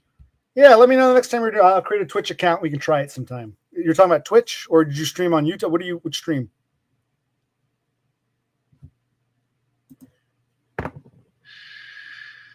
That's true. He's always been. I've told you many times. He is a slow pisser. Like my bladder's full. It's all over the place.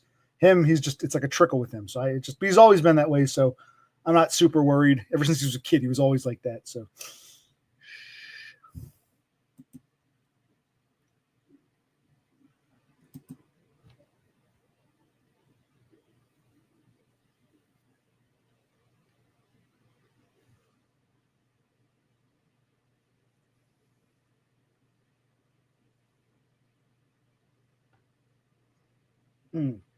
We'll ask him about melancholy and the infinite sadness when he comes back. No, it takes forever. It's like, you done yet?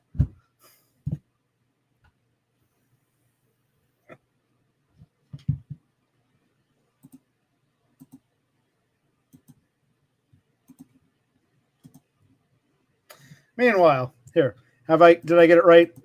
Did I get the hair right yet? I think I'm almost there. Pretty soon I'll have hair just like this dude. See that? Almost.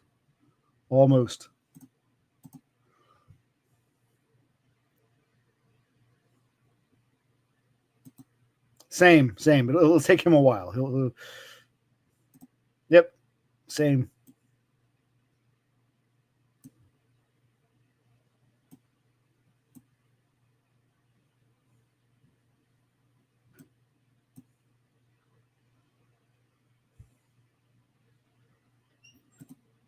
Hey, buddy, before you go to bed, what's his name has a question for you. What do you tell these people? Oh, nothing. I heard you mention my name about some nonsense, buddy. What?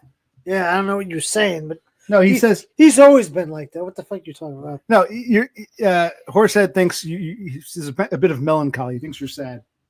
Yeah, I guess I had a bit of a down day today, but You're off today, weren't you? yeah, I was off. I had a nice, relaxing, do nothing day, but then I was alone with my thoughts. I had to think about my existence and how much of a waste it is. Tell them against you. Yes, my life is a waste. Thank you, Horsehead. Yes. But so I guess sometimes when you have time with yourself, you think a day off is great, but you're alone with your thoughts. You know what I mean? That you are, yes. He's always been that way, right? We've all kind of been that way. Yeah, It's gotten I guess, worse with time, yeah, right, buddy? yeah. Right. All right. Good night, everybody. He's a little drunk today. Brother Click is going to bed for real. But yeah, he's always been like that. He's been very, when it comes to taking a piss, he's been slow as shit all his life. It takes him a long time to piss, whereas I'm just empty bladder right away. He's a slow trickle. All right. You okay, buddy? I heard a bang. I heard him. I hope he doesn't trip and break something.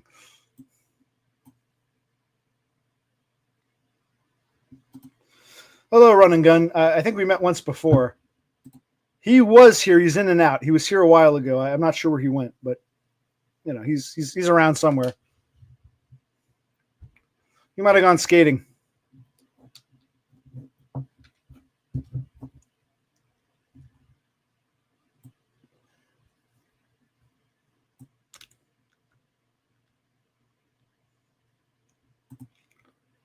Yeah, I'm surprised. I thought he had a nice day off, but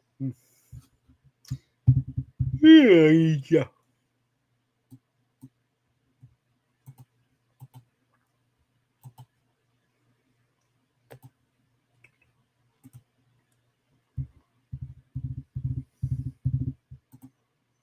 Yeah, where are you from again, Run and Gun? You're from Australia, or I forget. I think the name seems kind of familiar. I can't recall.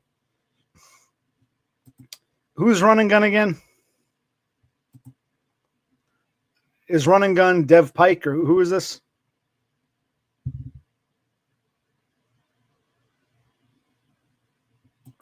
It's from Australia. Okay, yeah, he's one of DBF's. Okay, I don't know where DBF went. He'll be back, I'm sure.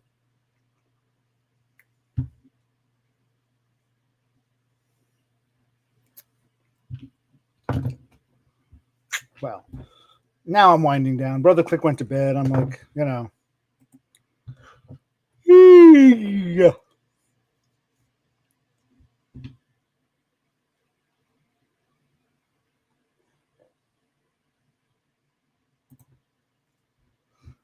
Okay. Yeah, I don't have that problem.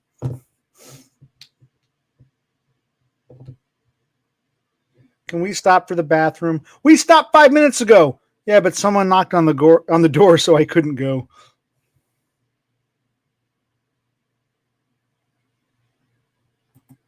Okay, is this question for me? Because I feel like I have to answer everything. No. I'm currently unemployed. I got to go back to work soon. I was fired. How many times did I explain this shit? I was fired when I was threatened by this tall fag. Go back and watch my old videos. No, I'm not married. No kids.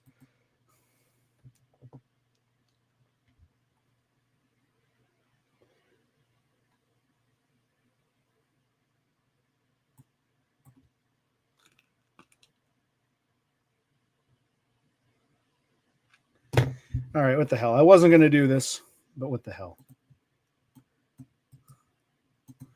I wasn't going to do this. No, this tall fag. Well, he did height mog me, but that wasn't the problem. He was behind me. I don't feel like telling the story again. Basically, he was behind me in line. He thought I was going too slow. He threatened to break my jaw. Before I could even process that, the boss starts yelling at me like it's my fault because the boss never liked me. He encouraged me to quit. I ended up getting fired. Now I'm trying to sue them, but it's not going, you know. I had to call like a dozen lawyers before I found one that would take the case. Why do I have to repeat myself 1,000 times? And just go back and do your homework from now on.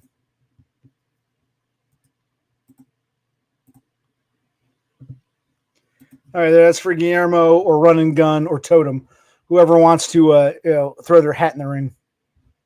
In the meantime, the hair. I'm talking about the hair. Do you see a similarity or no? I'm trying to get this dude's hair. No one says anything. I want hair like him. That. Look at that. What'd you say? I didn't hear you. Put a towel on, man. I found one. I called like 13 lawyers. Most wouldn't take the case. A few said they could, if I paid them, they would do it. I found one to take it on contingency. It's all my videos. I don't feel like explaining all this again. Contingency. It might not work, but I found one lawyer. We're probably not going to do a lawsuit. We're probably going to we're doing a pre-suit thing. We'll see if we can squeeze some money out of them, scare them into giving us some money. And the lawyer takes like 45%. I've explained all this. Didn't I make a video about this shit?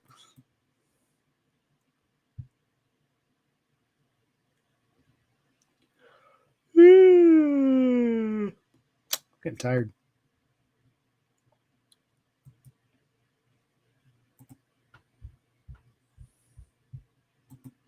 All right, Guillermo, Totem, or Run and Gun. When you click on that link, you don't have to subscribe. Just click on the link and, you know.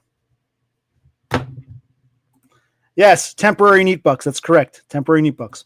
I wouldn't mind explaining more if you want to come on. I don't repeat all my stories if you know. You can always go back and watch. I talk about this in my streams. I talk about this in my videos. This has all been discussed before. Too many times.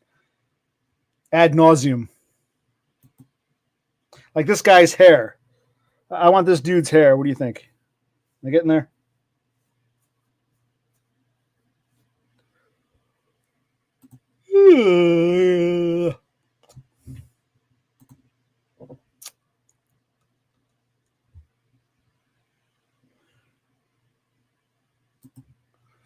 Well, you'd probably be unhinged too if you've been through it. You can look at my diagnoses. I did a video about that too. I'm not explaining all this. This is what I have to contend with.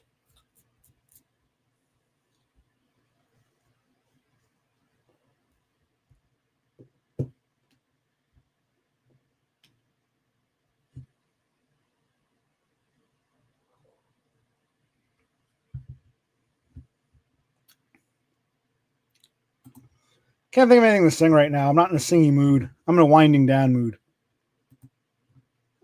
One of these is like classic tobacco. The other is whatever this is. Watermelon ice. That's what you mean, these? I'm not going to tell you. Either they can tell you or you can go back and watch the stream because I've posted this before. I don't feel like going through all this right now. Unless you want to come on. If you want to come on and talk to me in person, I'll talk to you in person. I'll tell you. I don't feel like explaining all this because I've been over this millions of times, man. You go back and play catch up.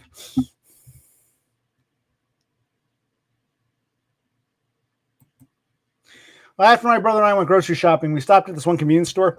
They make really good hamburgers. You wouldn't think a convenience store could do it. They have like a deli bar. Their hamburgers are phenomenal. So we got a couple double patty bacon cheeseburger things.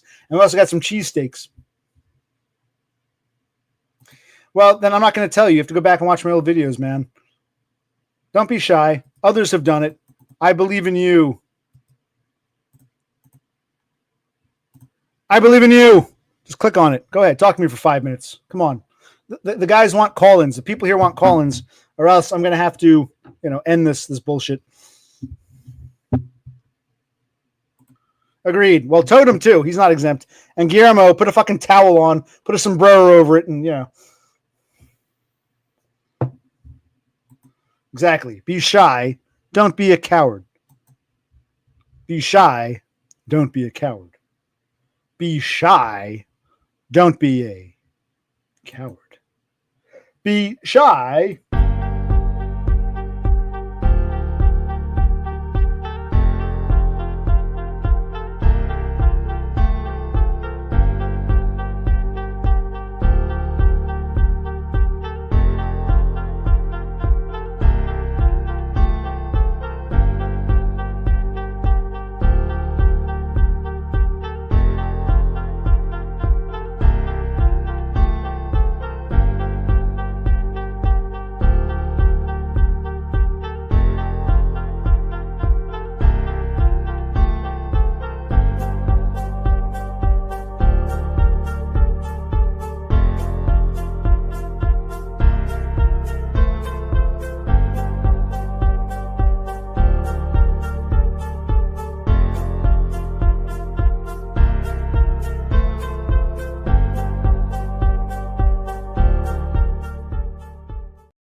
Well, there we go.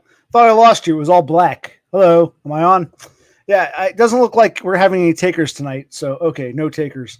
Oh, well, sorry, doggo. No one wants to come on. So, bunch of cowards. Yeah, I'll answer Running Guns. I don't mind answering the questions if you want to talk to me personally. If you want to type them here, then go back and watch my old videos because I've explained this ad nauseum. Yeah. Oh, well. Yeah, well, I'm going to go soon.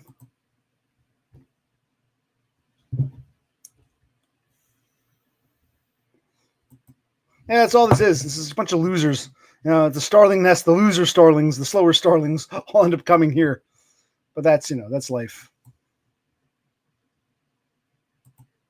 And we talk about this guy's hair. People ask me, what's with the spiky hair? And I tell them over and over and over again, ad nauseum, I want hair like this dude. So, yeah. So when people say, why is your hair so spiky? Because I'm trying to look like this dude.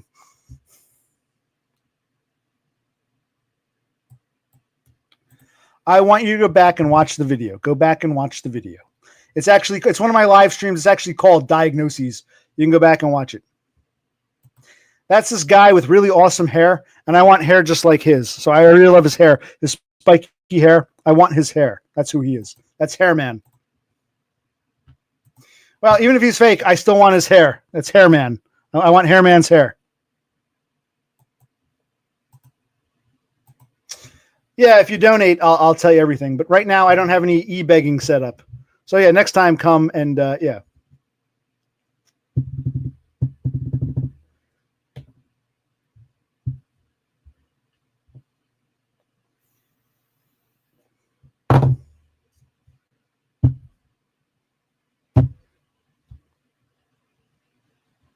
Yeah, you can donate next time. Then I'll answer all your questions. Yes, I answer questions for people who give monies.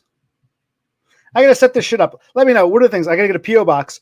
What else do I have to set up? Buy me a coffee. What are these other things? How do I do this? Start walking me through it, and I'll do it tonight. I'll start with something tonight. Why don't you come on and tell us about it, Guy? Come on, Guillermo. No, I remember the P.O. box, so you can mail me shit.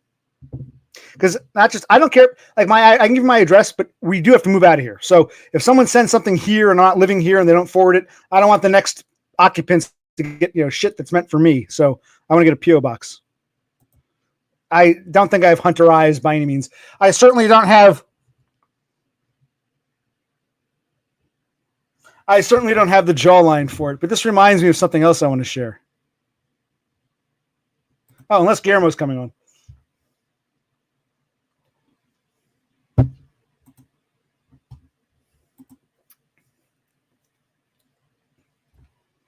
I'll play the video. What's his name? Did a nice tribute video to me.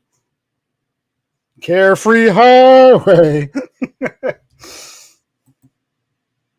Actually, my eyes are kind of slanty. I always wondered if I said maybe I have some American Indian in me, some Indian. Or the Golden Horde, some Mongol. I don't know. Never knew who was fucking who centuries ago. Don't my eyes look a little slanty? You can be honest. Maybe I'm a Laplander. I'm always teasing Totem because maybe deep down, I'm a Laplander and he's a Viking and I feel threatened. Well, it's hard to see. You're in a little box. You should come on and, okay, let's see. Someone wants to come on. Oh, wait, I can't bring them on. It says, Guillermo, you got to connect your mic and camera before you can add them to the stream. It just says device is not connected. Well, what is that? Is that something with the droop or what does negative cantle tilt mean? I know, I do look kind of Asiatic, don't I? Like a Sami or like some one of those, not quite a Mongol, but those people in between. They're quasi-Slavic, quasi-Mongol. I see it. Yeah, I see it. Or an American Indian. I don't know. Or I just have hooded eyelids. Either or. Hooded eyelids.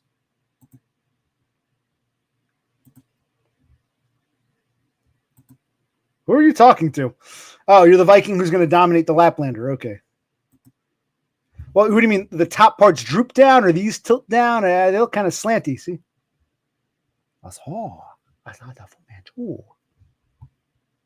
Of course, most American Indians can't really grow facial hair, and most Orientals have very thin, fine hair. So I got the Grizzly Adams, or I got the hairy Slavic, whatever this is. Yeah, this will grow in thick, but I got the slanty eyes. Yeah, the outer ends here. Yeah, they tilt downwards. Yes. So how is that hunter eyes then? Yes, that's what I usually do. I shaved recently. You got to go back and do some homework, man. You'll see me with long hair. You'll see me You'll see me with a beard. I had a long beard. I buzzed it down. You don't have to watch every video. You can just look through the list. You'll see videos and streams of me shaving my beard off and giving you my diagnoses. It's all easy to find. You don't have to do a lot of research. It's just right there.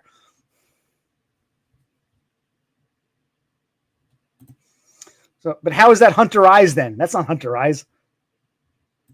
No, but they have the cantle tilt downward. They look Oriental. That's not hunter eyes. Hunter eyes is like that, that sort of, they can tell they're. I've got Betty Davis eyes. Okay, how we doing, Guy? I'm just trying to get back in focus. Talk to me, Guillermo. Hello?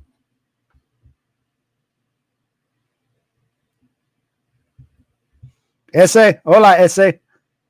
We can't hear you, buddy.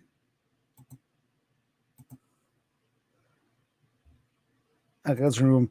I think he's got to plug his microphone in before he clicks the link. He's got to, click his microphone. I'm curious to hear how his English is and maybe speak some broken Spanish with him. In the meanwhile, remember, when people say, why is your hair so spiky? I'm trying to get it like this dude here, the hedgehog. I want this dude's hair. Doesn't matter if he's a real person or not. I want his hair there. Hey, he's got to plug in the microphone. Okay.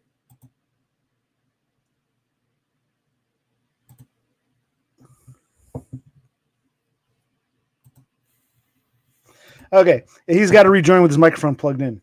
Anyway, what else? If he doesn't come on, who cares? But yeah, see the spiky hair? I'm trying to get like this dude's hair here. Not a lot of people here are too cultured, but I know Totem is one of the few, who's cultured. So good job. You got to plug your microphone in. Your microphone's not working. Microphone. Have your microphone plugged in before you click the link. Have everything plugged in before you click the link. That's odd. It should then give it permission to use your camera and your phone. Tell you what, if you can't make it, no big deal. But someone else here who's been on can explain it to him because I don't know how to walk him through it. Yeah, give it access to your camera and your mic. Yeah, say yes, you approve of access.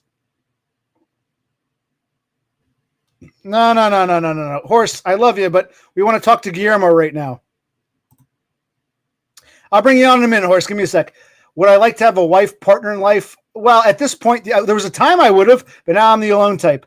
How you doing, Horse? Said Nebula. I was hoping to meet. Not that I'm not happy to see you. I told you if you've been on, you're exempt. I wanted to talk to Guillermo or Run and Gun or Totem. I was gonna pretend to be Guillermo. Yeah, you should have. I'd believe it. I'd say, "Wow, I would have guessed you're Panamanian, but if you're Venezuelan, I'll believe it." And you could talk with a fake accent. I would have believed it. Yeah. I'm at the canal, man. What's up? How are you? Oh, I'm okay. I was going to get off soon, but I guess you people want me to wind up a bit. You saw Brother Click. You've been here the whole time. So we thought we'd come on, dick around. It's been a while since I streamed, say hi to some people. And, So is he working? You got a haircut. You did get a haircut, right? Your hair looks a little. I did. Yeah. I did. It was last Sunday. Yeah. Run and Gun thinks you look like a Chad. I'm not a Chad.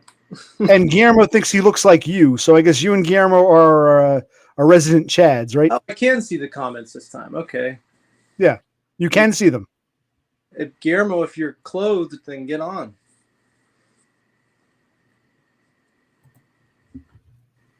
Yeah, come on. You can talk to me and this guy. Run and Gun, why do you antagonize DBF? That's all. I don't know much about Run and Gun. Why don't you let us know? He's there's a delay. Is Run and Gun one of the steadies, the regulars in DBF's chat? Is that what you're saying? Yeah, from what I've seen, DB, and I don't catch a lot of his streams. Like you, I'm asleep usually when he comes on. But right, he's been calling him Cuck and Gun for like a few months now. So and it just seems like everything that he asks DBF is like antagonistic and just totem quality. Cassandra says she's never seen you before, but I think you've been on this more than anyone. This is like your third or fourth appearance at this point, right? You've been on more than anyone. I haven't been on in a while. It was like within a day or two I was on twice. Well, Run and Gun says he's trying to push DBF to do better. Yeah, but that's not how you push people to do better. You push people to do better by being encouraging, and not by negging on them. I think guys sometimes think like the only way to get action out of them is like tough love, which is like kind of bullshit. Mm-hmm. A lot of people do that, and it's not effective, especially with someone like DBF. You there? You there, Guillermo? I see a frozen picture of him. He might have disconnected. Hello? You there? No, I hear what you're saying. Some people think the tough love, but yeah, I saw Guillermo pop up. Guillermo, are you with us? Okay. I can see his face, but it's all frozen. He froze up. Did his camera or something? I don't even see his face. No, yeah. Up here, all you can see is a black box. I see a frozen still image of him. Guillermo, try one more time. One more time. You got it. As soon as you pop up, I'll click you on. You did a good job, SA. But no, that's pretty much. I'm curious. I want to compare him to you. See if you guys look like the brothers. Hermanos. Dos hermanos. When I was a kid, I had a friend of mine down the street, and his brother ran into me. He was like 6 or 7 years older than me. I think I was like maybe 8 or 9. And he said I looked like Scott Bakula. I loved growing up. I loved Quantum Leap. I don't see Scott Bakula. Maybe when I don't see it. Maybe when you're a kid, yeah. When I was a kid, I looked like the Quantum Leap guy. We have someone who I recognize, but who's never been here before, as far as I know. She wants to say hello. Here's your girl, Leisha Pisha from, I believe she's Alaskan, correct? Oh, I thought she called in. What's up, Leisha? I don't think she ever did. I could be wrong. No. What's up, girl? Are you at the bars?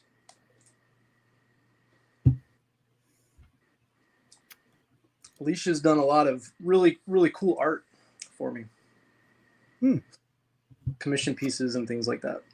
Well, what do you mean? You've actually paid her to bring her artwork in? She mails it to you, or how's it work? Yeah, she does stuff like digital art, kind of like an anime style, and I've asked her to do like different scenes. I've had her do a portrait of my wife, so she did like a tasteful one, and then maybe a not so tasteful one. Oh well, is the tasteful one nearby? Can you show us her artwork? No, actually, it's not. We hung it up. It's in our bedroom. Oh well, next time stream from your bedroom. We'll take a look or take a A couple things. First of all, no, what's his name? Run and Gun. I guess Run and Gun is new. No, Horsehead is not in Inkwell. In fact, he's actually shown he's a wife and a daughter. Your daughter's been on here. I asked your little daughter if she wants a brother or sister to play with. I think you need one more kid. But yeah, no. He's happily married with one child. You can come on. Try one more time. I think it just froze up. Try one more time. If it doesn't work, we'll give you a pass because he popped up. I was about to put him on. Yeah. He says this is internet. Come back on. Try one more time, Guy. Don't be a coward. Come on. We want to talk to you. But yeah, no, you're married. I guess. See, I don't mind if people are new, but I hate repeating like everything. My diagnoses. Go back and watch the video. Yeah, Horse has been here like 3 or 4 times now, and he lives in Texas, and he's married to a woman who's about 5 years older, and you got a 6-year-old daughter, I believe. Or yeah, and one and done, no more kids. One and done. Yep. Kid singular. And as we've learned, you've commissioned artwork from Lisha Pisha. Mm-hmm. And Totem's giving her shit about it like he always does. Guillermo is here in some fashion. We can't see his face, but yes, we can hear you. Hola, Guillermo. Hola. How's life? You want to ask me the horse? Oh, okay, try. Go ahead. We'll be quiet. Hello. What's Hello. up? Hello. Hello. Testing. I don't know if he can hear us. I don't know. Oh, I think it's good now. Can you guys hear me? Yeah, but we can't see you. I saw your face a moment ago, and down here I can see it. Why don't you put your face on? Where's your camera? We want to compare you and Horsehead here. Wait. It's, let me see if I can put some clothes on. Yeah, give me a second. Be right back. I don't know where Horse went. Horse says device is not connected. That wasn't me. Horse disappeared on us, which sucks. I want to see Guillermo and Horsehead and see if they look like lost hermanos de otra madre, hermanos de la otra madre. Yeah, Unless someone's hacking me and kicking you guys off. Yeah, I didn't kick anybody off. In the meantime, I want hair like this guy. People say, why is your hair all spiky? I want hair like this guy. So if anyone wants to ask that for the 12th time, welcome back. What happened? You disappeared on us. I think I bumped it. Wait. I was moving the phone in my hand, and I think I bumped it. Ah, okay. Well, I was hoping to see you and Guillermo and do a comparison. Dos hermanos, hermano de la otra madre. Am I saying it right? Brother from another mother kind of thing? Or? I'd have to ask my dad. Hermanos de otra madre. ¿Será? Otra madre. Yeah, because yes, he's his father, Padre Panamanian, and you're what, Venezuelan? So you're kind of close. Yeah, born in the Gamboa region. Yeah, I mean, we're descendants from pirates, I guess. That's awesome. Well, no, that's what Caribbeans are. Well, first of all, let's talk about Horse. His father, Padre de Panama. See? Yeah. Horse. Okay, your father's from okay. Tu madres, Tu madres una gringa. So you have a white American mother and a Panamanian father. Is that correct? Yeah, and my dad he's a Caucasian male. He was just born in Panama. He was a Caucasian man. Yeah. Oh, okay, yeah. Let me see if I can put. I think this might not work because of the connection. So let's try it. Oh yeah, I think there it is. We can kind of it's. Can you put a light on? I want to compare you. We're kind of dark. Put a light on. We'll compare. Do they look hermanos? Dos hermanos. Let me see if I can. You put some clothes on too, right? Okay, there we go. Now I can see. For us. I can take it off. I mean, Yeah, maybe if I had a if you want. If you had what? Wait. I said maybe if I had a mustache, there'd be some similarity. I mean, you can hope to, but If I grow do a mustache, it won't look that good. Oh yeah. It wouldn't taste that good either. I just had a Big Mac. Wait. So where? I'm gonna use. Oh, I'm on. I'm going to use the bathroom, get one more beer. You guys talk amongst yourselves for a couple minutes. You'll be okay if I go away for a moment? You guys can, handle it for a few minutes? I mean, I'll be back. I will be back. Momento, por favor. Necesito el baño, por favor. Y un más cerveza, por favor. Yeah, keep us Dad's getting more drinks. So what's up, man? I mean, you are a chat for this circle's standards. No, if you want to call me anything, I'm a normie. And I don't even really shit, that's even worse. I don't even really like that word all that much. I don't like those either. The words in these spaces have become like meaningless. They don't mean anything anymore. Now that they've become mainstream, all these words don't mean anything anymore. Oh, I do think they shape the common ideas. So they do have an effect. Like they shape people's way of thinking. I think they do more harm than good now at this point. Now that you've had like every single association in mainstream with the word incel is like somebody killing people in a school. Now it's like well beyond like, I'm militant towards women. It's now like, oh, he might kill me. So it doesn't like, I feel like there are other ways that you can describe because the problem of like disaffected men in the West is much broader than the term incel, in my opinion. Well, the thing is that you can put a set of words into any community and make them shape into that set of words.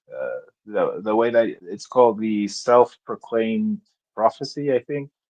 Self-perpetuating. Self-fulfilling. Yeah, whenever you say I am this way and I am this way and I am this way, I'm this, right. You're basically building your self-image and your self-concept, and then exposing your self-image to society with a set of words that's going to perpetuate you into that reality. Right. And I see like many decisions taken inside of these communities is around those words. So you take a few of those words and you use them in your day by day until it becomes your morals, and you will end up using those words in the way that will what is it? Disadapt you? Is disadapting a word? Maybe. Yeah, don't use that word. No, I think I know what you're saying. You are almost like it's very self-limiting. It's very like, to me, like I get really like frustrated. I don't get frustrated when like individual guys are like, it's over for me, but I do get frustrated when they're like, when somebody's trying to like see the positive or like say I'm gonna take this path or whatever, and the guy's like trying to convince them that it's over for them. Like that's where I get frustrated, because that is self-fulfilling. And there are some people that if you nudge them a little bit one way or the other, that could affect, the next 10 years of their life. And so they don't need to necessarily be hearing that. They can figure that out for themselves. They can, have experiences and get beaten down enough to where they're like, okay, I'm gonna give up now. But it's not cool to try to dictate that for other people, in my opinion. Not even if it's a positive, like a positive input. Well, if it's a positive thing, that's I think that's different. I think that if they're trying to already kind of search for like what they want to do, or if they have some idea about something they're going to try, that's that's them inviting you to be positive about it and to bolster them on it. They're not looking for you to, you know, reflect your own insecurity back at them. It's like the stuff that's happening with Dumb right now. It's Yeah, I was thinking exactly about that. There's a line down the middle of people who are legitimately like, that's awesome. Like, you keep going, like, you know, keep developing the relationship, and people who are just like, she's 50 years old and it's gonna fail and you shouldn't even try. Like, that shit. She's quite attractive. I mean, Yeah, Donna's very attractive. yeah. She's exactly the type of woman that I talk about on here. An older, attractive woman that knows what she wants. This guy, yeah, he has this thing going on that even though with all the negative input that he gets, he still has like a huge hunger for improvement. So whatever little you know, positive input he gets, he grabs it and he goes. And that's awesome because that's the only way that you would learn, like actually trying stuff. Yeah. You know, failing is a part of learning. Yeah. Yeah. You have to try. Not expected. Yeah. You have to, like, Explore. I do think you can get to a certain age where, like, if you've tried everything and it's just not working, like Todd might be a good example of somebody who is like at an age now where I'm like, it's like you have a setup that very few people can get, and he has a very specific mind that enables him to, you know, be shrewd with spending and stuff like that. Well, I'm not sure. Does Guillermo know who Todd is? Guillermo, do you know Todd, the autistic hermit? Yeah, you know who yeah. that is? Yeah, of course. Yeah, I'm I haven't back. seen streams, but I you know, you guys always fill me in, so it's good gossip though. The Cliff's Notes. Yeah. You guys always give me. Yeah, I don't know. It's Guillermo. Don't take it the wrong way. Poquito Indio, Poquito Negrito, no problema. Pero I see a little bit of Indian, a little bit of black. I do. You're not whiter than white. Look at me. I'm probably the biggest gringo. He looks whiter than you. You definitely look South American. I don't mean that in a bad way. I can see some Indio and some Negrito. It's no big deal, but I see it. Venezuela, man. Yeah, you probably have. You know, you're probably like French and what UK, and I'm more like Spanish and North African. You know? North African, Indio, and maybe Poquito Negrito. Okay. No, I have like zero Indian. Okay. Like now nothing. I want to ask real quick. It's not my fault. I wish I had some, but you know, I don't. Well, let me ask you. I want to ask Guillermo. How did you end up in Ecuador? You're from Venezuela originally. How did you end up in Ecuador? Yeah. Well, we had, you know, everyone knows, like Venezuela's dictatorship, and most people, well, a lot of people flee, and in our case, we wanted to come close to, you know, stay relatively close to Venezuela. Wait, so you moved there with your parents? Wait, you moved there when you were younger with your parents? You said we wanted to, so your parents? Yeah, my parents lived here already, and we came over a few years. You know, my brother came in first to study his master's, and I came in like a few years later. My whole family lives here. We are in different cities, but yeah, but we're around. And how do how do the native Ecuadorians feel about Venezuelans and other outsiders coming in? Do they see you as neighbors, hermanos, or do they familia, or do they see you as like foreigners? Like, how do they treat you guys? You know, it's complicated. I mean, the first president here was Venezuelan. You know, the first ruler of, you know, we're sister nations. It once was one nation. And in general, yeah, you get some pushback from the locals. They do feel displaced sometimes, but in general, you know, it's a win-win situation for everyone. And so we're just here on an exodus, but we're living, you know, normal lives. That it's not like let's say we are not refugees. You know, we're we're like neighbors. It's not that we come here to be right. I understand you. There's more of an affinity, amistad between the two. Yeah, I understand. I want to ask you, Horst. We'll get back to you in a minute, Horst. Hang tight, Guillermo. How did you learn to speak English? Did you come from privilege in Venezuela? You were more of an educated class because your brother did his master's. Did you come from money in Venezuela? Like, how did you learn to speak English? I mean, YouTube, I guess. I had a little bit of privilege, yeah, but not so much. Okay. Yeah, but no, and Venezuelans in general, we had a good system, like before, before the dictatorship, we had a good educational system and Before, college and everything. Yeah. Okay. Now, Totem says that I mog everyone, but that's not true. Horst, you've got a wife and kid and a great jawline. And Guillermo, you have a girlfriend now, right? Why don't you talk about both of you? Whoever wants to go first. You have a girlfriend, Guillermo. Is she Ecuadorian or Venezuelan or something else? And Horst, remind those who don't know, you're married to an older woman. You like your girls a little bit older, and you got a 6-year-old. Yeah, it's like, yeah, they mog me. They clearly mog me. So go ahead. Go ahead, Horst. I mean, I have to work this carefully. I'm thinking the same thing. I don't really know. I mean, it's we've talked about it before. I'm 39. She's 44. She's not Venezuelan or Ecuadorian. She's white. And yeah, I mean we met up in South Dakota.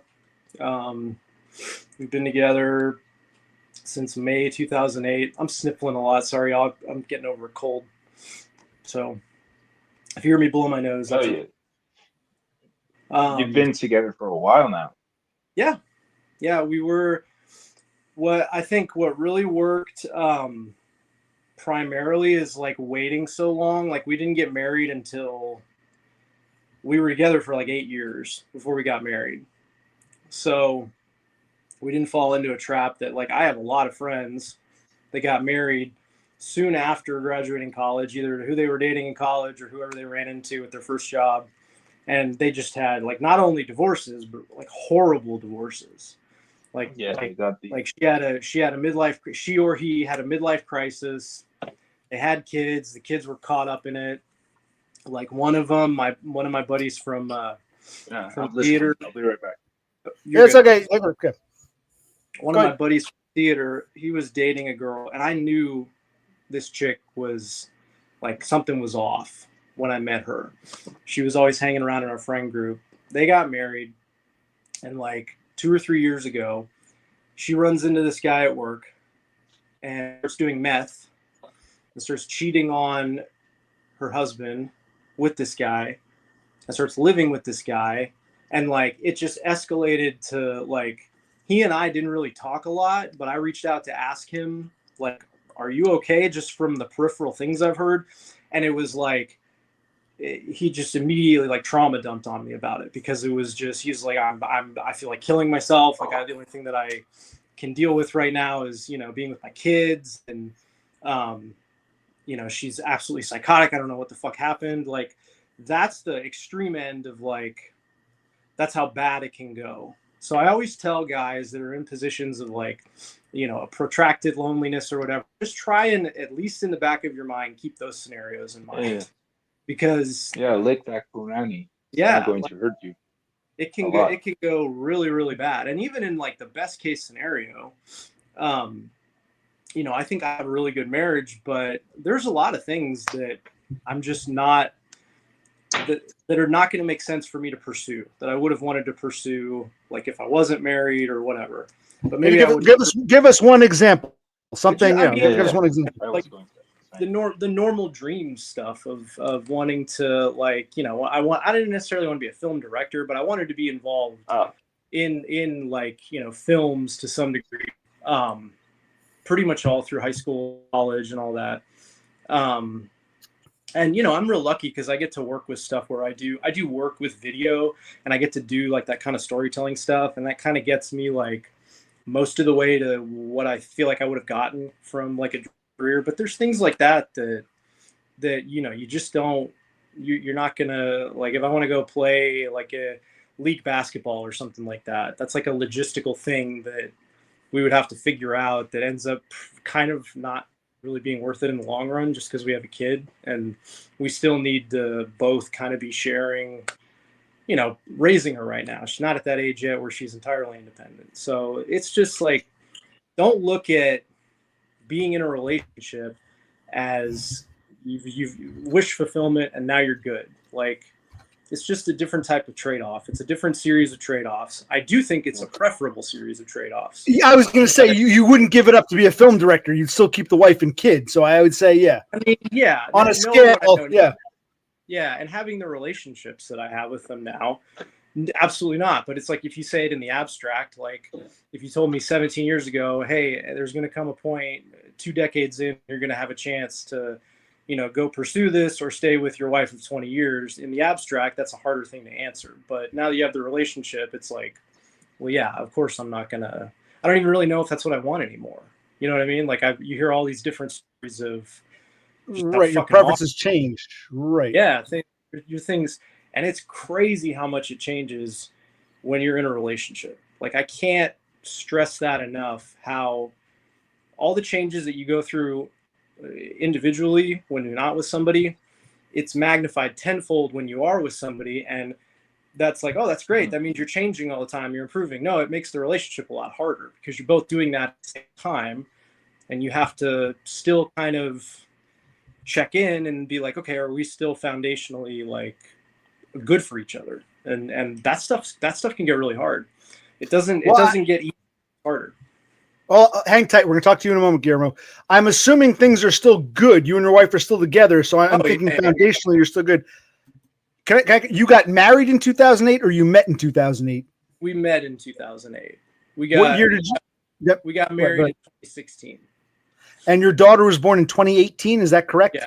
Yeah. So you and your wife had known each other for 10 years. Now, Cass actually had a question for you because your wife was born in 1980. So when you guys met, she was 28. When she had her first kid, the one and only, she was 38. Cass wants to know, at 38, was that a tough pregnancy, or, you know, that's pretty late in life? She wants to know if, Yeah, there's a lot of story there. So she like was able to get pregnant very quickly, which was I would not have expected that. She was, you know, nearing 40. That's like, but she's also healthy. She's in good shape. She's, you know, she's never been overweight. She's always hovered around, you know, like where she's supposed to be for her height. So she got pregnant. Everything was fine and it was tracking fine. And there were no outward, you know, signs of like any issues or anything like that. And we get to like the 36 or 37 week appointment, and the doctor is checking for like dilation. You should actually have some dilation at that, like when you're that far along in the pregnancy. And so it should feel different up there. So he checks and he's like, you don't feel dilated at all. Like, I can't, there's nowhere to go in, like without, you know, getting TMI, like there's no way to go up in there. So I don't really know what that is, but we're gonna do a C-section because baby looks fine on ultrasound. She's moving around and everything, but we don't want you to start doing a natural birth and something major happens. So we do the C-section, and when the doctor, when the gynecologist cuts into her, he gets this look on his face like, what am I looking at? But still kind of proceeds, and they get my daughter out, and come to find out, my wife had what's called an incarcerated uterus.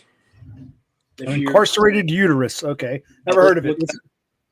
So like, you know, when a woman gets pregnant, the baby can do all sorts of positional flipping, and, you know, you want at the end of the day, you want the baby to be head down so that you can get him out.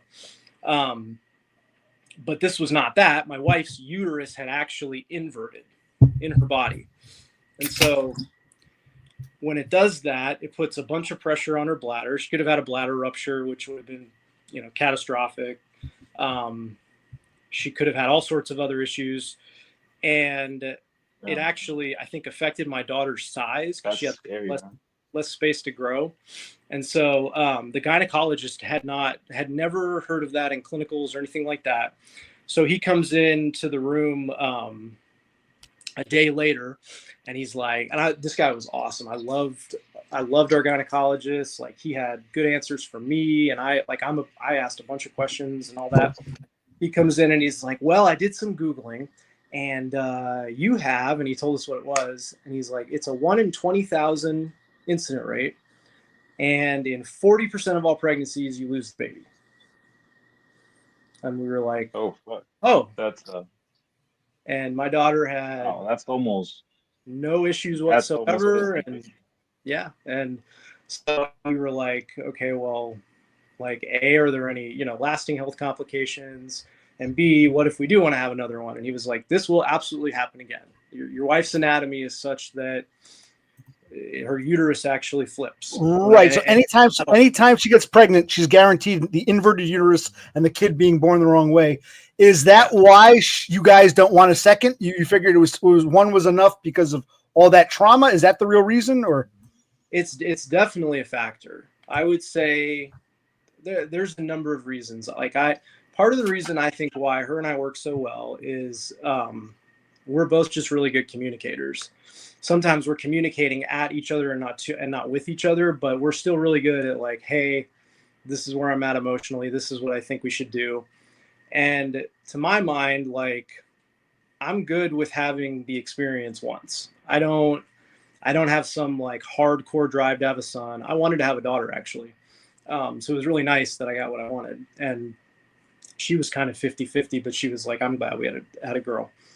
So, I mean, if she were to get pregnant now, she's 44 years old, we would have a high risk. We'd have a high risk pregnancy, like just automatically with her condition. And we've got no Roe v. Wade in this country, which is, I'm not going to risk her life, a child's life, because a doctor doesn't want to make a call because they're worried about, a lawmaker suing them or throwing them in prison. So there's a lot of different factors that went into it. But yeah, that the incarcerated uterus for sure. Okay. Thank you for sharing. And real quick, we're going to talk to Guillermo in a moment. Okay, it's a good point. She's older now, mid-40s. I forgot. For those outside of the United States, we used to have guaranteed abortions. Now it's left up to the individual states. And Texas, he lives in Texas, is very anti-abortion. So if something goes wrong, you can't abort. Here in Jersey, they're very liberal. You can still have an abortion. But I understand. And it's a big factor. So I understand that for those outside of the U.S. who might not know what happened recently, abortions are no longer legal nationwide. It's left up to the state. And of course, Texas is notoriously anti-abortion. New Jersey, where I'm from, doesn't give a shit. Yeah. Yeah, it's like I haven't even looked it up because it feels like every other month there's like a new layer to it they add. Like, oh, now it's this one, it's this many weeks. So now it's this. I just saw the new one that they're trying to get passed is if a woman ingests any type of drug or anything that kills her baby in utero, life in prison. You just go to prison for life. So if you get raped, you get impregnated, and you say, right. Or incest, yeah, exactly. Your own father, your uncle, yeah. Right. Yeah. Sit and drink penny royalty, distill the life that's inside. That song is about abortion, penny royalty. Yeah. And Cass, thanks you for your answer. Doggo, I am going to clean my room, but like I said, not necessarily right now. And now I want to ask Guillermo. Thank you for coming on, Guillermo. Since you're here, you listen to Horse's story. Do you also, because we heard about he's married, he's got esposa, niña, he's happily married. Do you have a lady love, a novia, lady love, girlfriend? Oh shit, I don't know what to call it, but yeah, I'm seeing my neighbor. Like, she's like right there, like next next building. Oh, that's why you got to be careful. Oh yeah, oh man, yeah. Like, gossip travels really quick around this parts. Through the wall, apparently. Yeah. She's literally in the next building, like right there. But no, I wanted to ask, like, you were talking about going for a second child like, you actually thought about it? Yeah, we did for a little bit. Cord from my phone. So that's sorry. we thought you desisted after the thought. Okay. Yeah, we decided not to. Yeah. It's pretty risky to have a pregnancy beyond 40. And I actually have, I was talking to to the girl I'm seeing, which is not a girl. She's 40, what, 42, And how and old are you? I was going to ask I'm cuántos años because 37, you're 37. Okay, and just I put things in see it. perspective. Yeah, it's the Okay, same all age right. gap. Same age gap. Yeah, I'm 37.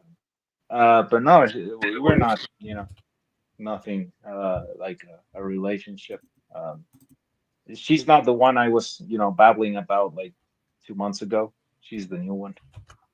The new one. And yeah, this is the interesting thing that I also wanted to talk because Forrest mentioned it. Like you were talking about, having relation, like going for the relation. My problem is not going for them; it's staying in that.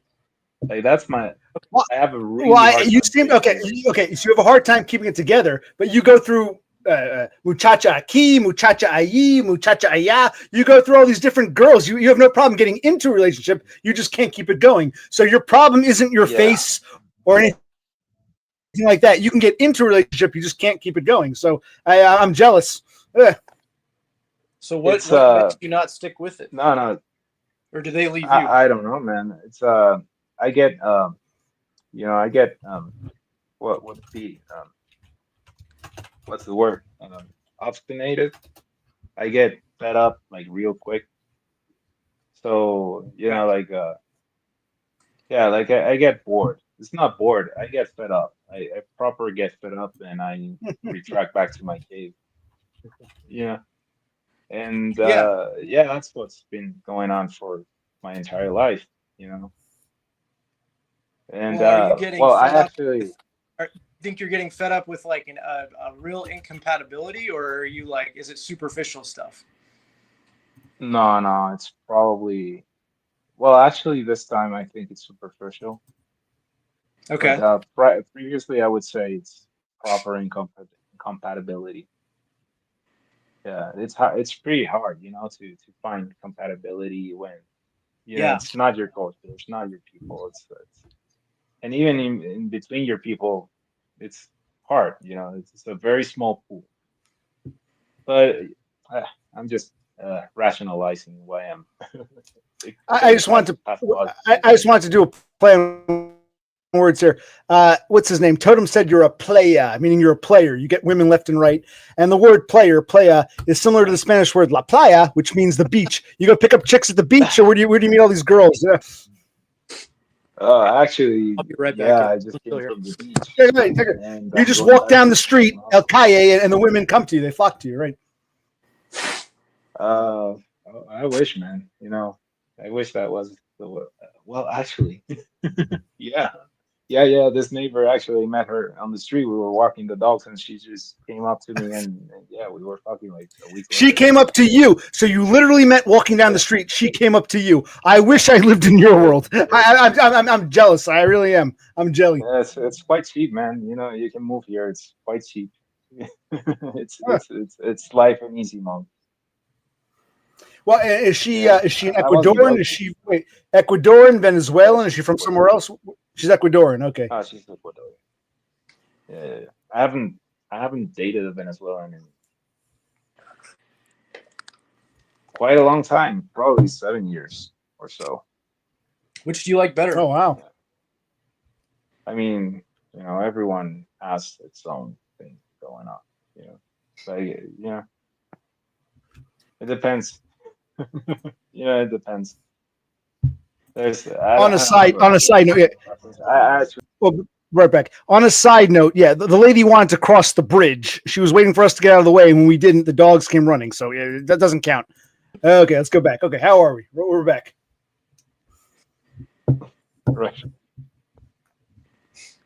Russian. Oh, she does look. Nah. Yeah, she does look a little bit Russian.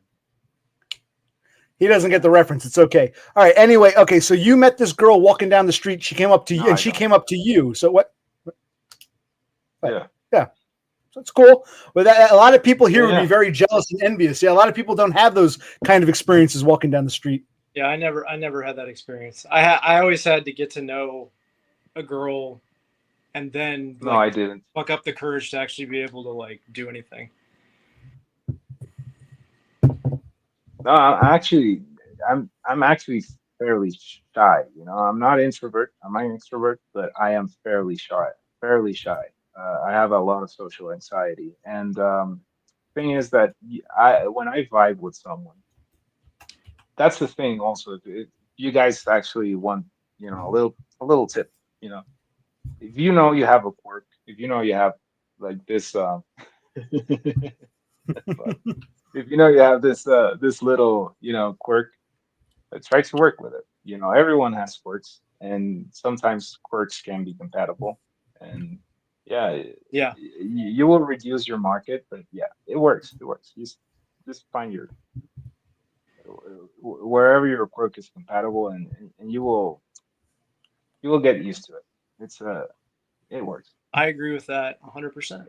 The big one for me, like I had this in I've had maybe 3 or 4 like long-term relationships, and in prior relationships I had this too, but with my wife, like it's so funny because I always see like posts on Reddit or online of like women just like endlessly complaining about their husband or their boyfriend. He won't stop playing video games. All he does is play video games. Like find a girl who plays video games. Like it's Oh no, man, they actually do exist. Like they're out there. If that's what you like to do, find somebody who plays video games. I cannot tell you how much of a like connecting or bonding type of experience that is to be like my wife plays some hard ass fucking games that are really really challenging. You got to have a lot of skill to play them, and honestly like surprised me with how well she did with those types of games. I think Kaz plays them too. She plays like FromSoft games like Sekiro and stuff like that. um like that's a huge opportunity to like be able to invest in each other and hang out and enjoy something together. That it doesn't have to be but video you, games. you guys didn't meet through games, right? You met No. I mean, I got lucky with, intentionally. you know, Yeah. meeting somebody who like growing up was obsessed with, you know, Legend of Zelda and shit like that. Fuck you, man. I probably am a little bit blue pill, honestly, OC. I don't, I do have a lot of black pill.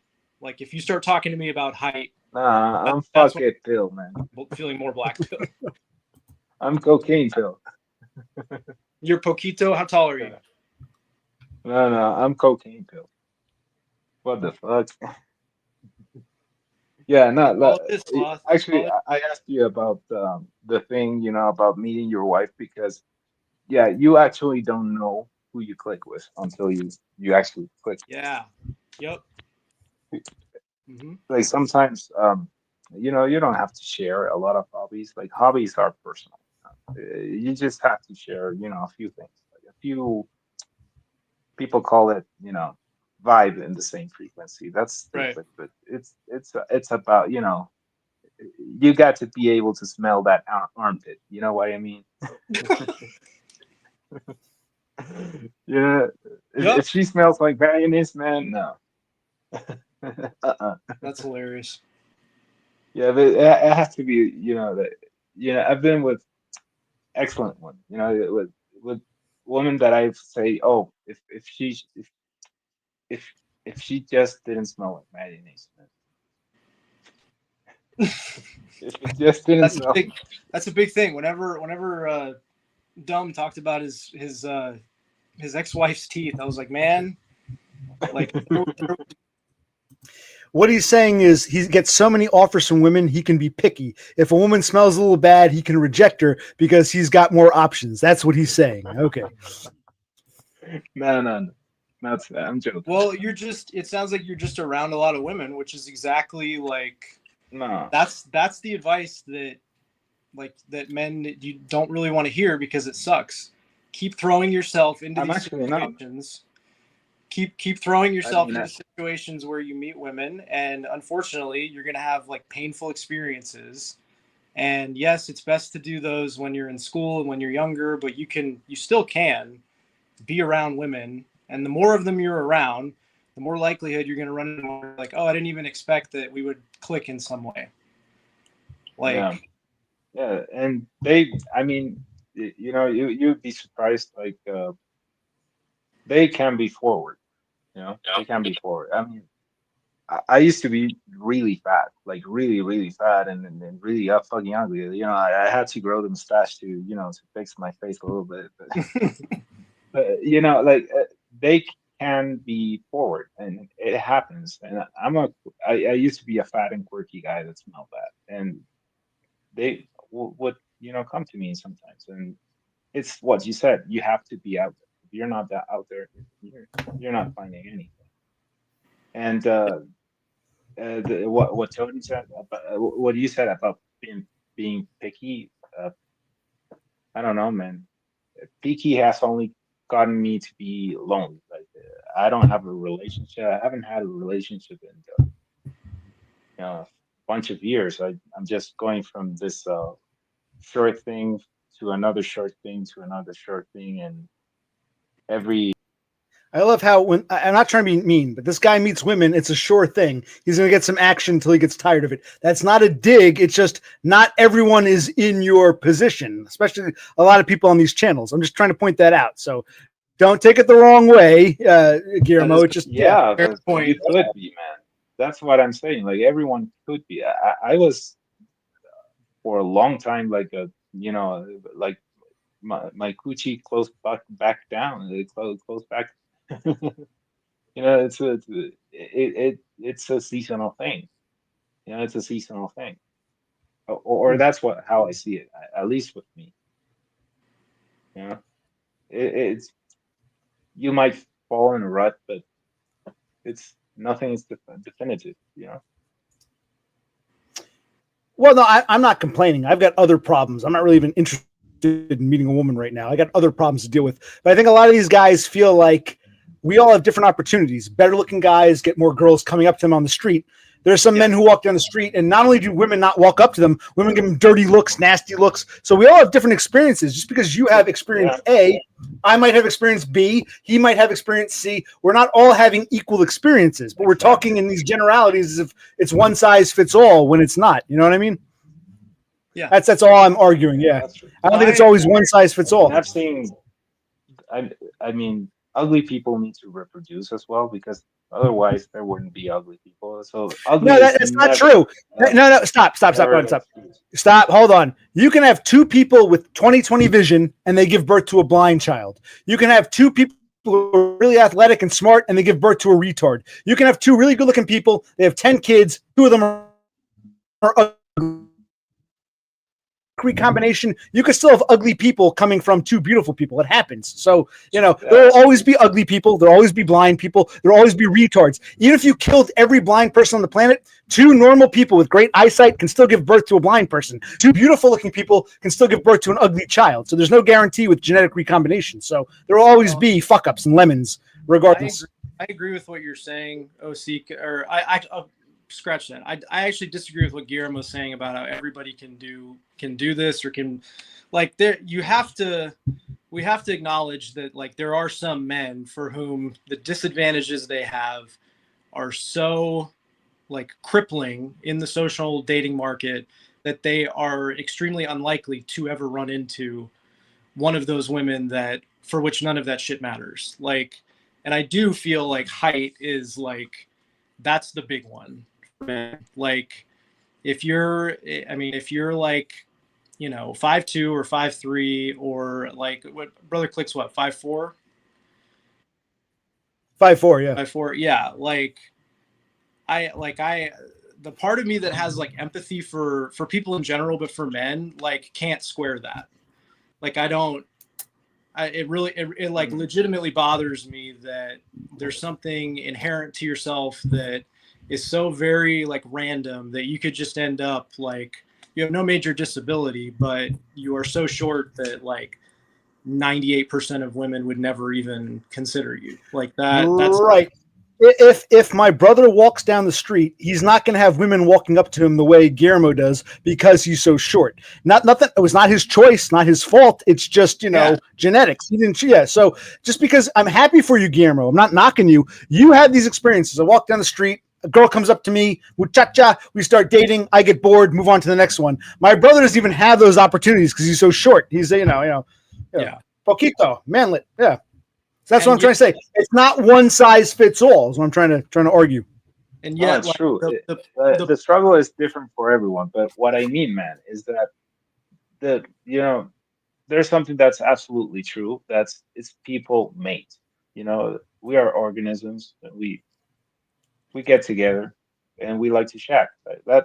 That's what organisms do. They want to reproduce. And if that means you have to lower your standards way down, I mean, you should do it because it's your purpose as an organism. I mean, you I, might I, have some cognitive I levels above that, but the the basic stuff purpose is of there. an organism, or the purpose of being alive, is not to reproduce. Like that's like the gatekeeping of like happiness that we do by saying that. Like, I mean, if you think about how it was like several hundred years ago, it was like I can't like 18 women for every one man reproduced, or some insane shit like that. Like I as somebody who has a kid, like I don't believe that at all. Like it's on a long enough timeline, we're all fucking randos. Like nobody's gonna remember us. Yeah. Nobody's gonna like make monuments to us. The monuments that exist here are gonna Exactly. We're randoms. like, We yeah, are like absolutely randoms. what is it? And look, So I just don't think if you have a biological imperative that says I absolutely have to have a child, and that drives you to go to the gym, to try to get a high income and try to have offspring, like that's awesome. But there are a lot of men that just don't have that, and I don't think they won't find happiness, or that they don't deserve to be happy. yeah, I didn't went to the cognitive level on that. Like reproducing it's the biological purpose of an organism. Now, cognitively, a human has much more. Like, you could be an absolute. You can find different purpose to life than just the biological. But the thing is that what's true is that most people reproduce, and it's not just looks, and not everyone's smart. Not everyone has something that's socially attractive. It's just being socially acceptable. So when you see a lot of people moving out of their own society to find who to be. We laugh about shit like the yellow fever, man, but it's just a logical response. Move to a different market. There's so many options, and if you actually suffer, I'm gonna cut them off real quick. Everyone is welcome here, and I like these guys. I do like them. I allow women. I allow normies. Yes, it is kind of blue pillish. I want to say something real quick, and I'll bring you guys back on. I remember when I was in high school, I read something that said, "Oh, 1,000 years from now, it's not going to matter if you were, king and prom queen. It's not going to matter if you were the most popular. It's not going to matter if you had the most money. It's not going to matter 1,000 years from now." And I said, "Okay." I thought to myself, "Okay, 1,000 years from now, it's not going to matter if I have a cavity.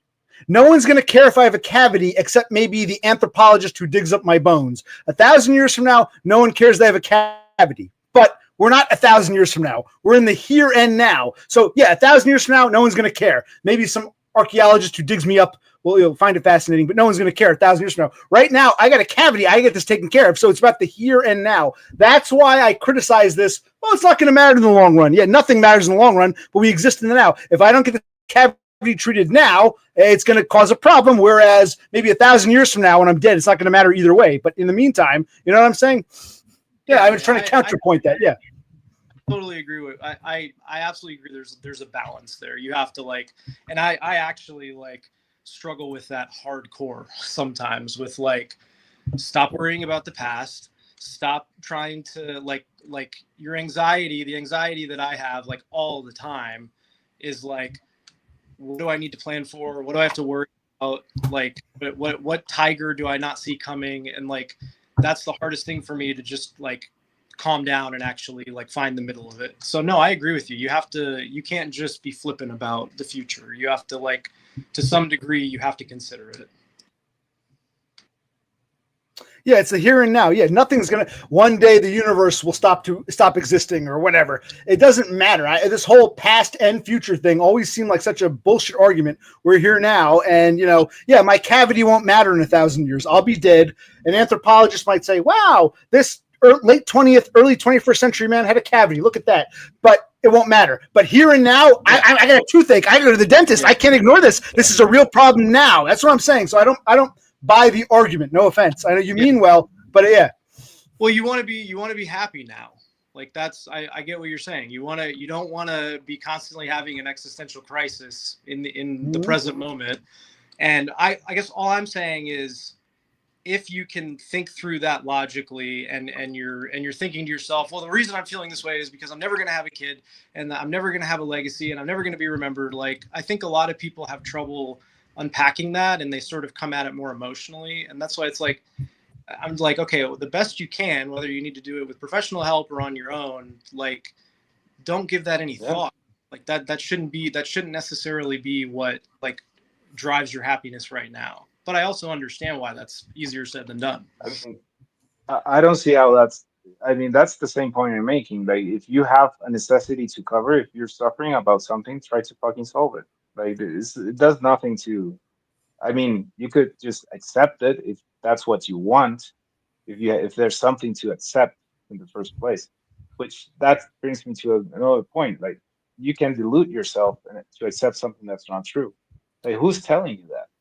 Like, we started talking about that, horse. Like, there's a lot of words that actually hurt your own chances to progress. Like, if you're telling yourself you're something you're not, you will become into that. You will become that person that's unlovable, that's un whatever, like unapproachable. That Okay, I need a quick bathroom break. I want to respond to Guillermo. You guys keep talking for a few minutes. I'll be right back. I want to respond to this because Guillermo said something similar earlier, and I hear. did he cut off? He put us back up.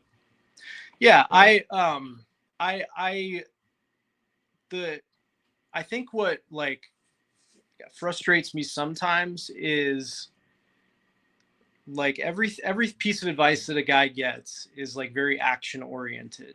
Like, you need to do this, this, and this. You need to like go solve the problem, because like historically that's what men are. That's how we're built. That's how we're supposed to be. But that's not how all of us necessarily are. And especially if we haven't had experiences to like build that skill, then I think what men really need is like emotional validation for like what's happening to them. And like, yeah, you should acknowledge like it's much harder to do anything. It's more competitive to try to get a good job. Dating apps and the way that like dating in the West is going, like it's harder. It's just objectively harder than it was, when I was graduating college. So I think like we have to start from there and like tell men that they're not crazy and that they're not like Run and Gun, I think, said something about gaslighting earlier. That's a huge gaslight, to tell men that you're not like what you're seeing with your own two eyes isn't real and go fix it. That doesn't like help at all. No, it's very real. It's very real. But the thing is that there's many other things to focus on. Sure, yeah. If you focus, because what I see in specific circles is that they focus in specific circles. They don't see outside that system. So if you focus your whole attention into what one small part of the world does, it's not going to help you a lot. I mean, yeah, I agree with that. Yeah, we're here. Like, look, where are we? We are in a little circle in our screens around the world, but in a very little circle of men that have problems with relationships. Like, I have a different problem with the relationship than all of them. You don't have it. Like, you're in a different stage. Like, what brings us together? We all have a similar thing going on. But if you fucking go out that door, man, you're going to find something that's way more similar to yourself than here in the screen. Like, if you're not going to find the same kind of narrative outside that door. Yeah. Yeah, you always should be willing to like go out and change your scenery. Yeah, and there is a lot of context to talk about. Like, it's fucking, it's we are not seasonal here. We don't have to hide for winter, It's different. I can go out and fucking dance salsa, snort coke like every Latin American does. Like, right, you know, Yeah, that's what things work. You need to you just need to have like openly available cocaine everywhere, and everything will be solved. well, what I wanted to say, and remember, I was away for a moment, but I wanted to address a point you made, Guillermo. And Horace, if you Oh no, address run this, and gun. You can absolutely. Oh, well, sorry, just, to address run and gun. oh, okay. Let's say, okay. Let me give you an example. Fat with a bag of nails. Okay, all right. Let's say it's tryout for the basketball team, basketball.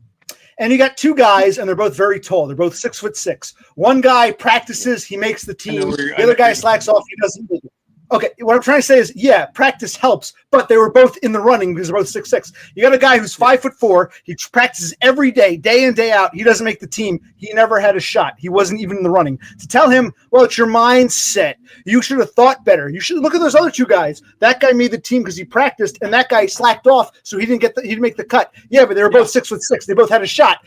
No pun intended. To tell us a 5'4" guy, well, it's because you slacked off like that dude. You didn't practice. It's like, no, he never had a shot. And you can give it outliers like Muggsy Barnes, but those are just like 1 in a million. So I kind of do feel, no offense, Guillermo, I'm not trying to insult you. There's some gaslighting going on. I'm not sure if you know if they teach you that term in escuela, but in English, gaslighting. I don't know what Espanol it would be. There is some. You mean well. I don't think you're being deceptive. You just don't realize, like, if you told the my brother doesn't make the basketball team, you should have practiced more. My brother never had a shot. He was way too short. Yes, if two guys are really tall, one guy who practices might make it. The other guy who doesn't practice might get kicked off, but they both had a shot. My brother never had a shot. No pun intended. So to tell my brother it's your mindset, you got to think it is kind of, that's what we call gaslighting. And maybe you don't mean it. I think you're a nice guy. Said it's the mindset. Right. I never said it's the mindset. Actually, I can argue that same. I thought you said. I thought earlier you said it was the mindset. I can use that same argument. Okay. I mean, I can expand that same argument if you're okay with that. Okay. Yes, please. By all means, we can debate. By the way, I like both you guys. Just because, hold on, stop a minute. Just because we disagree doesn't mean we're enemies. So don't take this the wrong way. We can still be buddies, but not always agree. So please speak your mind. I invited you on. Speak your mind. Absolutely. And I agree. We can't be enemies. You have fabulous hair. Look at this shit. Amigos. Sí. Yeah, you have fabulous hair. We cannot be enemies. Yeah, I cannot be enemy with you. You have fabulous hair. The thing is, man, like sometimes it's not how good you perform in a sport. Is what sport are you trying to do? I mean, or why you are doing it? Because life is not that black and white, man. Sometimes it's just lower your standards or do something else. It's not only women. I mean, sometimes it's not about chasing women. Something else. I mean, I had to renounce a lot of, goals that I had that I thought that were unrealistic for me, that many men would consider that I am absolutely out of my mind for not pursuing them. Like, I don't have economic freedom is the word. Financial freedom. I don't have I don't have fucking freedom. I'm Venezuelan. I come from a dictatorship. I am, exiled. I had to, pursue different ideas, man. I had to change my whole life to do different things. I think the only thing I get is pussy every 6 months, A lot of guys would be jealous, so okay, yeah. Yeah, that's a good. A lot of guys would take a dictatorship and being kicked off the basketball team to get pussy every 6 months. A lot of guys would be very envious. Okay, but okay. I agree. That's the thing. Everyone struggles. Everyone struggles differently, man. Yeah, I had to. I lost friends, to violence. In Venezuela was pretty fucking violent. I haven't had pussy in 6 whole months, man. I'm an incel now. Once I got past the 3 or 4 month mark, I became an incel. I'm not trying to be an asshole, but you got to understand you got to understand your audience and how you're coming across here, buddy. Not an incel, There you go. That's the thing. That's a big I know thing. you're not. I know you're not. But who you're talking to, no one's going to be like, I'm not trying to knock you, but people are going to say, wow. There's some people here who are still virgins. People who haven't been in a relationship for 20 years, like me. You've got people of all different walks of life. So when you say, I get pussy every 6 months, man, that's no big deal. To some of us, it is. And I'm not even complaining because I don't care anymore at my age. Some of these guys, it's coming across as like you don't empathize with their plight or you don't understand their plight, which is where we talk about theory of mind and gaslighting. Yeah.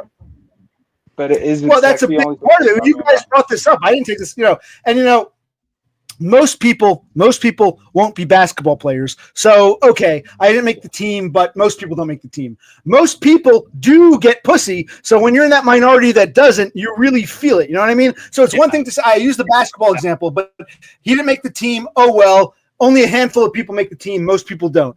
Most people are not basketball players, but most people get to have a girlfriend. If you don't have a girlfriend, something's clearly wrong with you. If it's been 20 years since you got pussy, or you're still a virgin or whatever, clearly you're different because you got guys like Guillermo saying every 6 months, man, I get somebody give me some pussy. And I'm happy for you, but you got to understand how it's not just about I didn't make the basketball team. Well, most people don't.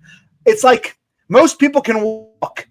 A sorry few are in wheelchairs. I have nothing against them. It's not their fault. But you got people in wheelchairs, and it sucks. I'm glad I can get up and walk. Most people can walk. Most people get pussy. So when you don't get pussy, it's like you're handicapped. Like the guy in the wheelchair. I have nothing against him. It's not his fault. But, he can't do this, whereas I can. I don't have to put any effort into it. I can get up and walk. Same thing.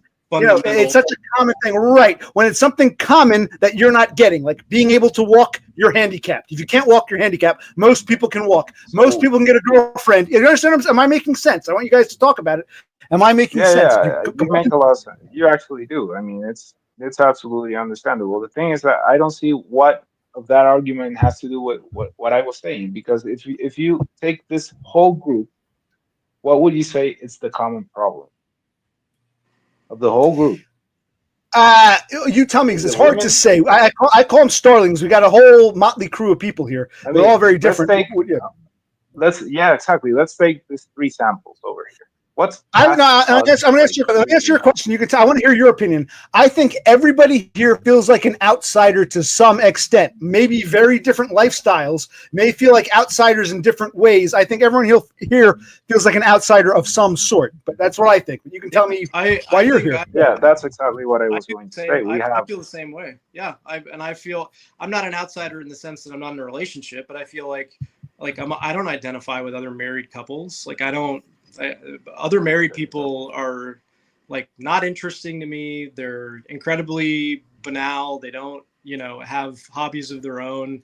A lot of them, you can just tell when like they're in a loveless marriage or a sexless marriage. You can just tell within immediately meeting them. Like I feel like an outsider in terms of acknowledging a lot of the things that are happening in society right now. Like you're absolutely right that your average normie would go, I don't know what you're talking about. Like, just go out there and date. And like, yeah, that's exactly right, Totem. I'm a pick me. You should try it. I think that's actually probably the best way to put it, is that it's an outsider. It's not an outsider mentality. You're an outsider because of your experiences, which then leads to the mentality. I think that's what comes first.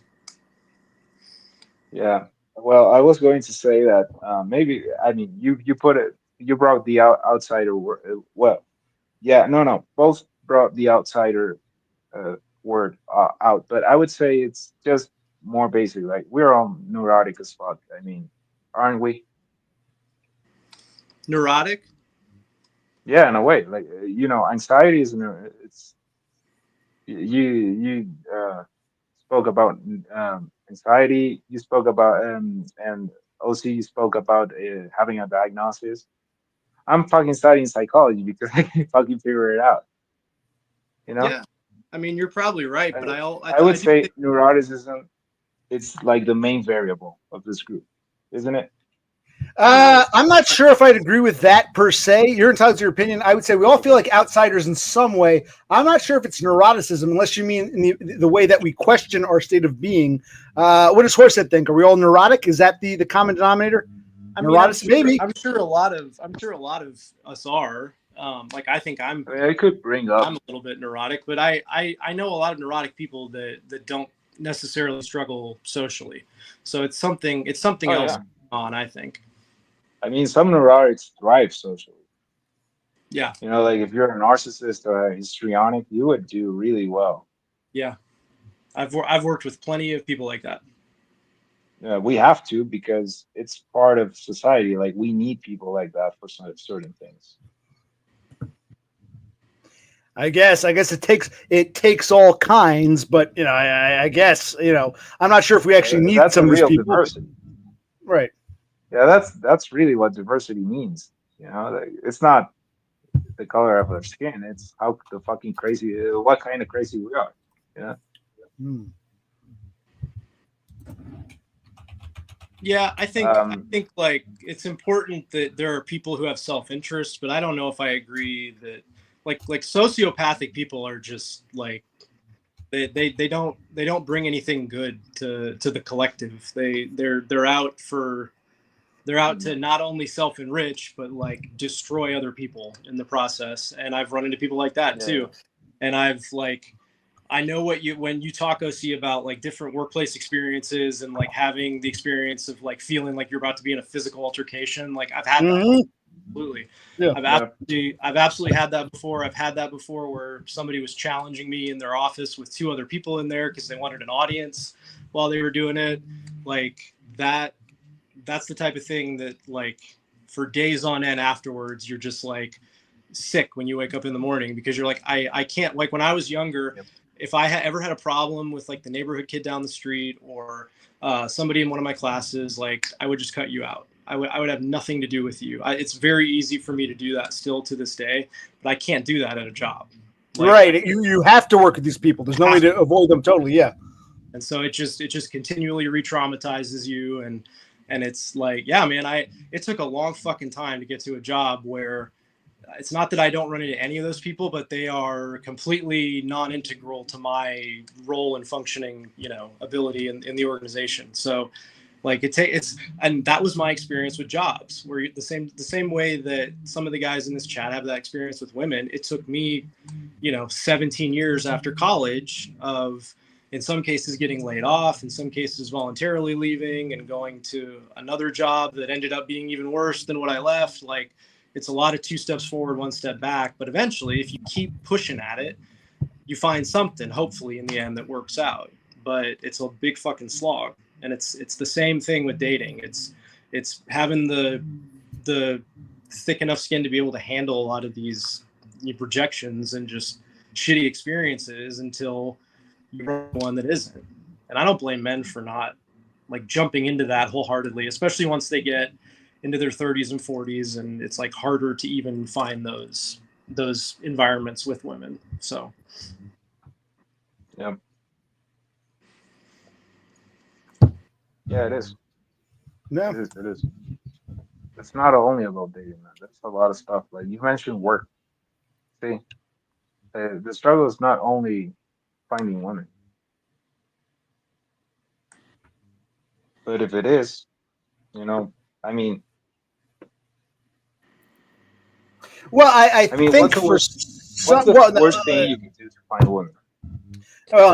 If you're starving, food is the most important thing to you. Other people who have plenty of food have other problems, but you know, food takes preference. So I think for a lot of guys, since getting a woman is so common, those who can't feel like, well, my needs aren't being met there, I can't worry about these other problems. And the men who the normally men say, well, we don't have that problem, but we have other problems too. Yeah, that's great. I'm sure even if I got a girlfriend, I'd still have problems. But you know, even if I'm hungry, I got food. I still have problems, but at least I got that need met. And so I was trying to, you know, that's where I would disagree. Yeah. Sure. Okay. Wait.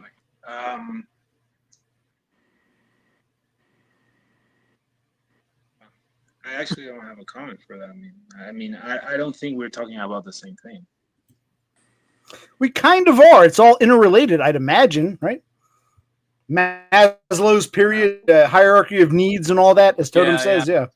But yeah. That's a Yeah, problem it's in a absolutely relationship as well. it's a basic human need to like find a partner and pair bond with somebody, whether you're straight or gay or whatever. Like that's a fundamental thing that you're going to feel if it's lacking. And I think like that's why I noticed it with Brother Click. Like he was quieter than normal, and you can just tell like when guys are like going through this shit like on a loop in their head constantly, like it's very obvious, and it sucks, and it's they don't really have any support for it. Even in these chats and these streams, you just get so many dudes who are like, they fall into that same script of like, I got to tear him down because he's a guy. We're competitive. I need to tear him down. Like it's just really it's really fucked up. No, I agree. And it's amazing, you could see it in Brother Click. We really can't hide it, even though we think we can. I agree with you. I mean, what does Guillermo think? You understand what Horse is saying? Or? Yeah, of course. I mean, I noticed that he noticed, and he always does. Yeah, but the thing is that I have a counter argument there. I don't think that everything should be followed through. Yeah, we need support. And we need to. The thing is that we need to learn how to find it, because otherwise we're going to stay stuck in the places that will keep giving us bad advice.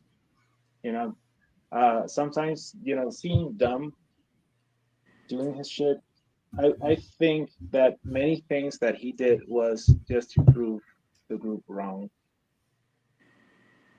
I'm sorry, you're saying what Dumb was trying to prove? What, this community wrong, or what was Dumb trying to do? Can you clarify?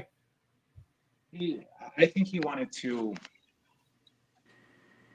go his own way, beyond the words that he was getting, because not everything was encouragement, and a lot of what he was focusing in was very negative, and he still powered through. Well, let me ask you a hypothetical question, both of you. I'm going to ask Guillermo and Horse. Let's say Donna, right? Let's say there was never a Donna. Let's say Donna wasn't interested in Dumb, and no other woman was either. Where do you think Dumb would be right now if Donna didn't show interest? Yeah, be honest, because let's say an alternate reality, there was no Donna or any equivalent to Donna. Where do you think Dumb would be right now? Serious question. I actually don't know. I mean, I started watching Dumb after Donna. I don't know. I didn't see those videos where he was hitting rock bottom. Was Donna around when that happened? He came in when he was at rock bottom. Yeah. Donna witnessed all of that, and that showed up kind of when he was. I kind of see what your premise is, OC, and I think it's like it's hard to tell, because to me, like, what I started noticing is once he got momentum with the weight loss, like I remember he had a moment. He and were like fighting at different points when he was first starting to lose the weight. And I thought, like, okay, that like it's gonna throw him off. And when it didn't, and he like intrinsically had that motivation to, no, whatever happens with her, I'm gonna just keep the weight. I started thinking like, okay, is Donna seeing the same thing that I'm seeing?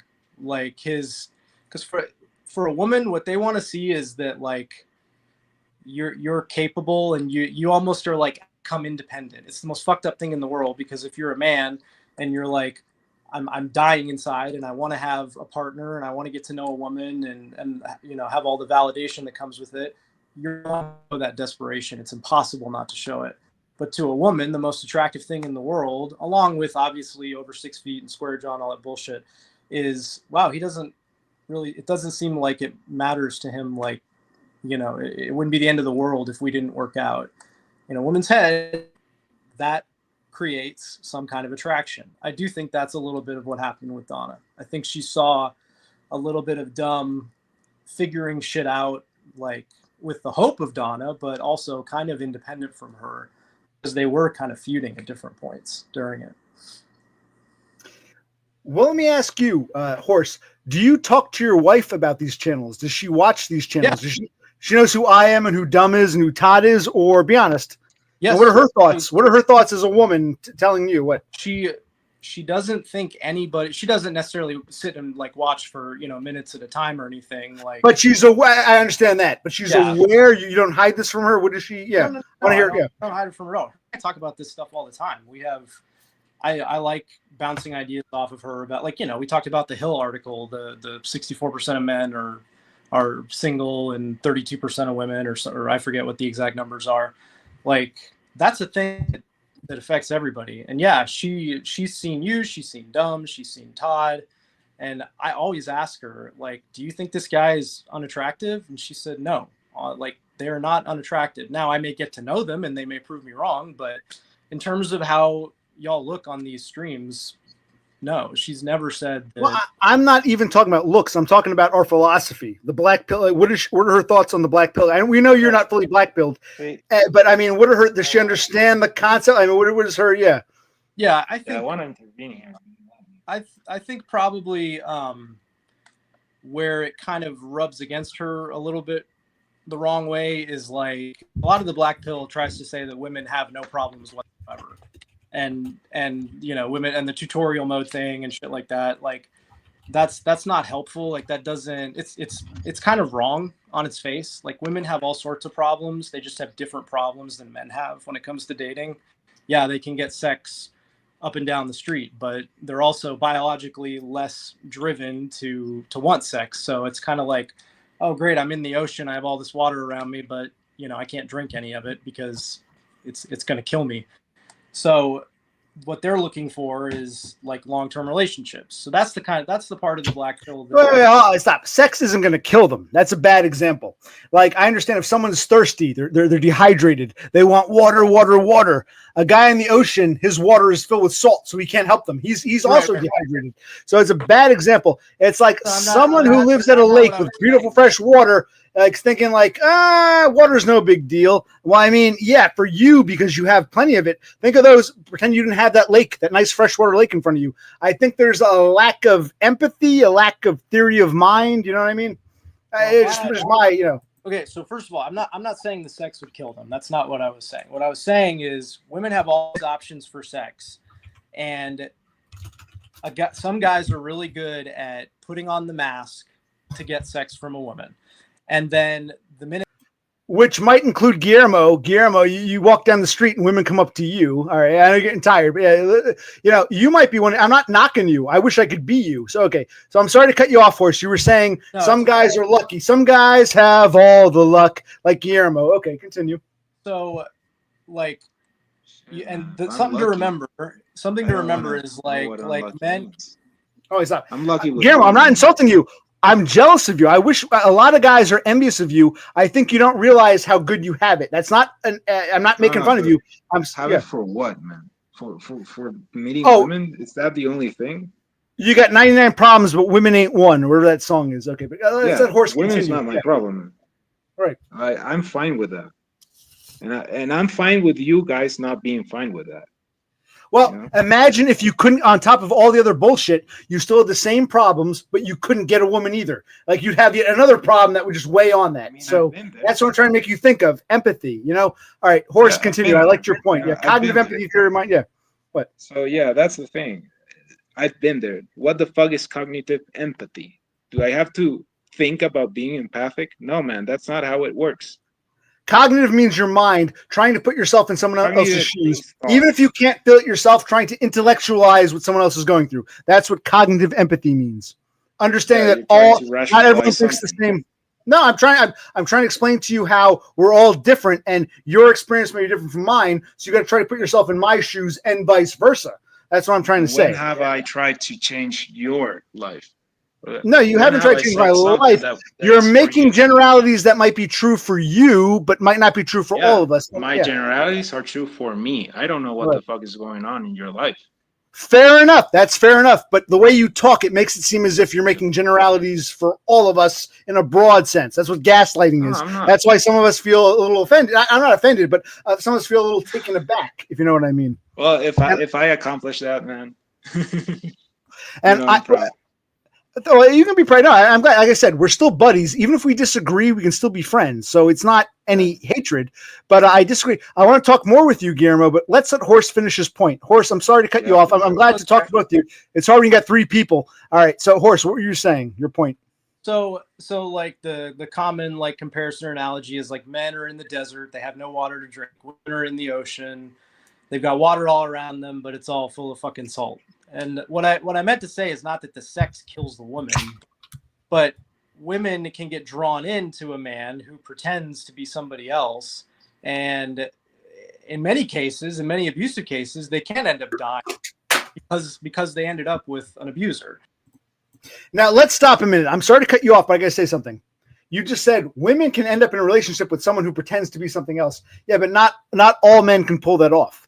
There are lots of guys here. I'm going to stand up for them now, who've tried to change who they are. No matter what personality they fake, they're rejected. Then you got a guy who's a fucking sociopath, violent, wife beater, but he pretends to be all nicey nice, but because he's attractive, women like him. So I disagree with you. Yes, women can get fucked over by guys pretending to be something they're not, but not any guy. There are some guys who might pretend I'm a nice guy, I'm a rich guy, I'm a this, I'm a that, but they're so fucking ugly or weird or spurg, they're rejected regardless. And there might be other guys who are good looking enough. All they got to do is, wink their eye and, and pretend to be something they're not. And yeah, so I understand what you're saying in a general sense, but it's not one size fits all. It is not one size fits all. You understand what I'm saying? Yeah. Yeah, no, I'm saying the opposite. I'm saying it's two different sizes because men and women have two different sizes of problems.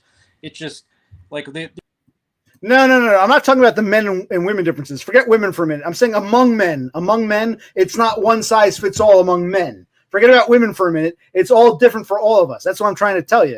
That's what my argument is. Yeah. I got you. Yeah. And what sucks is like the shitty ones ruin it for everybody. Like, and it's not your fault that some fucking asshole like traumatized her before she made it in front of you. But it's like from her perspective, she's going to be cautious and cagey about every man. And yeah, to some degree, certain women will let that wall down a little bit if you have, all the nice physical features that she wants.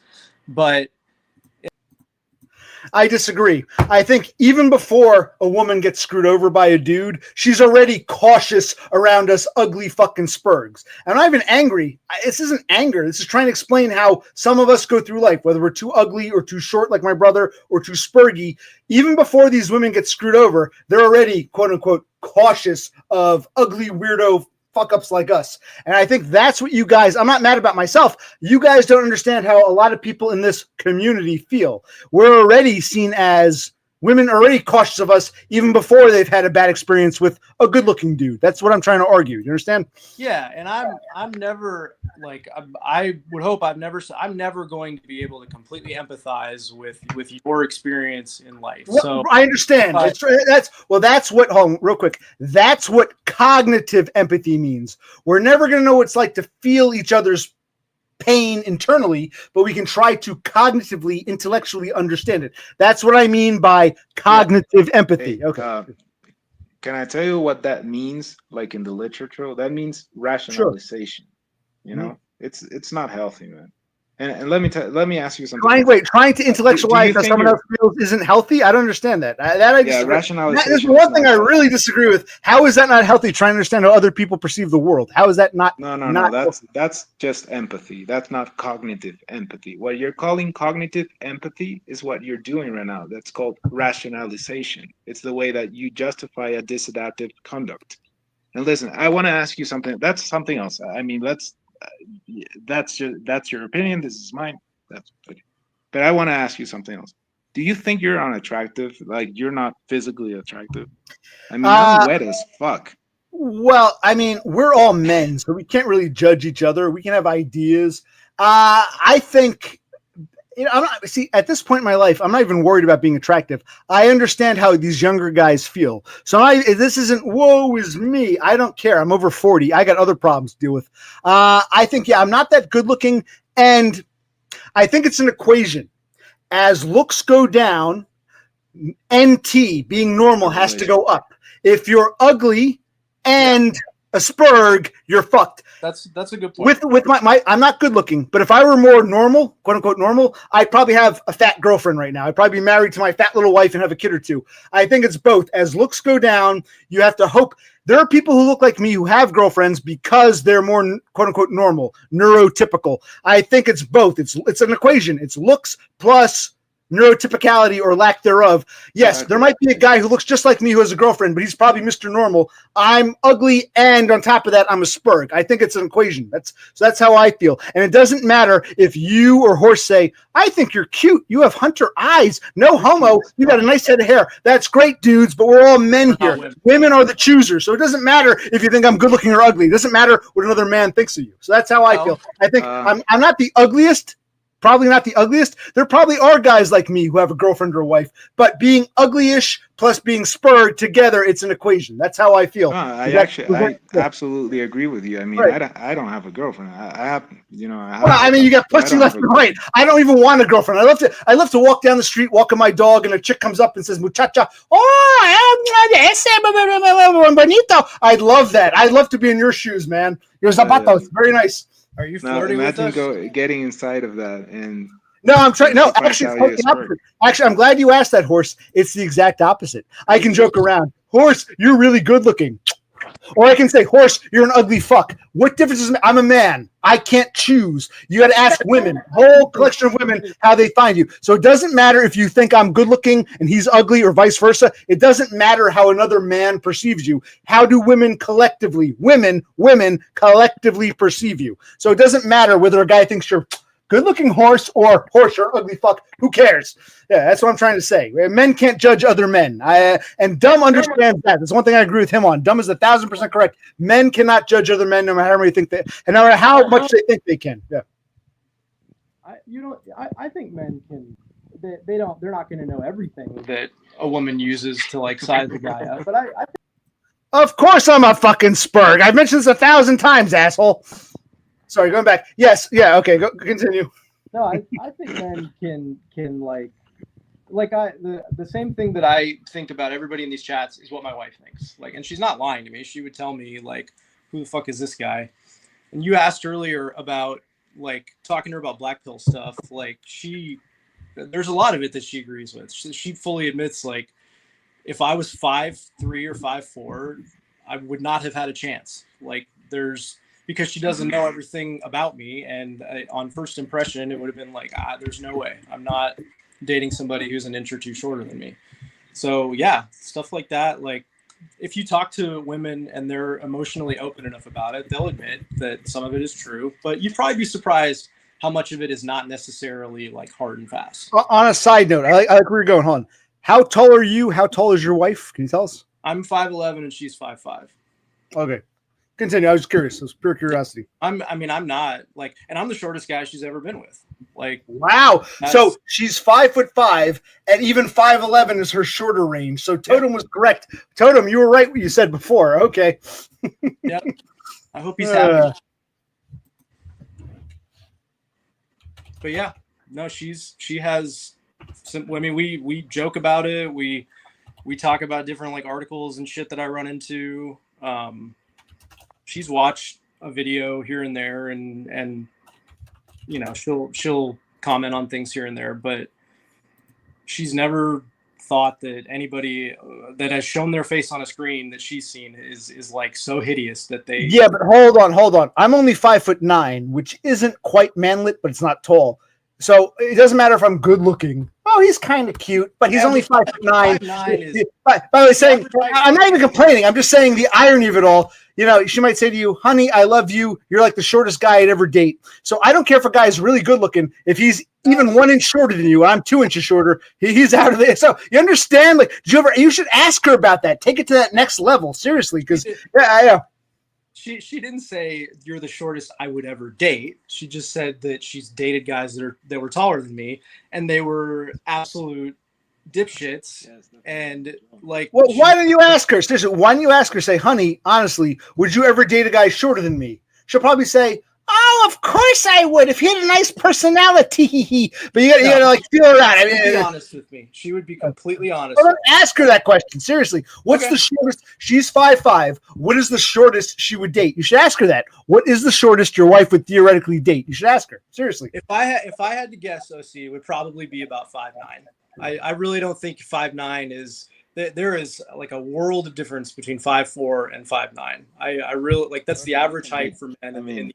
Well, that's me and my brother, and we're middle aged. So yeah, I understand what you're saying. That's not the point. Yeah. The point is you got to ask your 5'5" wife if the shortest guy she ever dated was you, 5'11". How low would she go? Like Limbo, how low would she go? You got to ask her. And if you say she's honest, ask her honestly. She might tell you 5'9", 5'10". She might say, honestly, 6 foot, but I made an exception for you because I like the way your hair or something. You got to ask her seriously. Why don't you ask your wife and get back to us? I'd love to know, man. I can go wake her up. No, I'm just kidding. Well, don't wake her up. By the way, on a side note, I want to see the artwork Totem made for you. If it's too inappropriate, don't. But I want to see the appropriate artwork. Not Totem. What's her name? Alicia Pisha. Like, what did Totem make me? No, not I'm looking at Totem right here. I was looking at Totem, Freudian slip. I want to see the artwork that Alicia made you. Right now, you can't do it. In the future, next time you come on, show me some Alicia Alaskan artwork, okay? I'll show it to you. Yeah. But continue. I'm sorry to cut you off, but yeah, no, I got to say these things while they come to my mind. Yeah. I think I was done. I will absolutely ask her.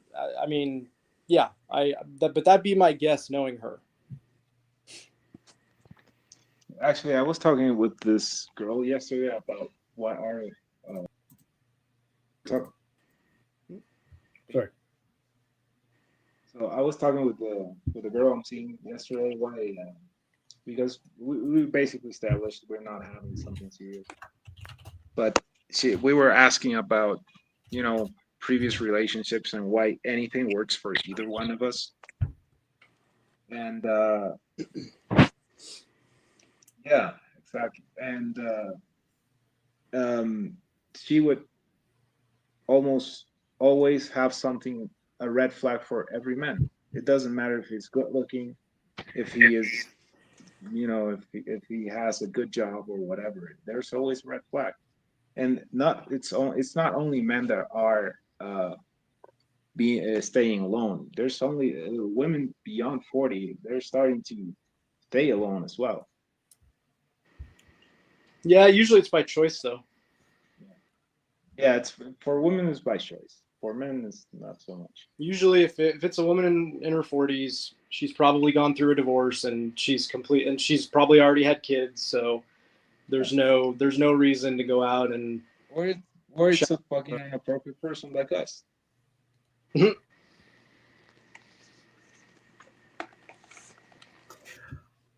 Well, yeah, like Horst was saying, a lot of these women who are going their own way already had that experience. They married, had a few kids or whatever, and said, screw it, I don't need a man. First of all, does your girlfriend have any kids, by the way, Guillermo? Do you have any kids, Guillermo? Are you a father, padre? And does your girlfriend, your novia, have any, niños or niñas? Madre? No? Okay. No, it's not the case. I'm just asking. I'm just curious. Yeah. It's not the case. I mean, sometimes...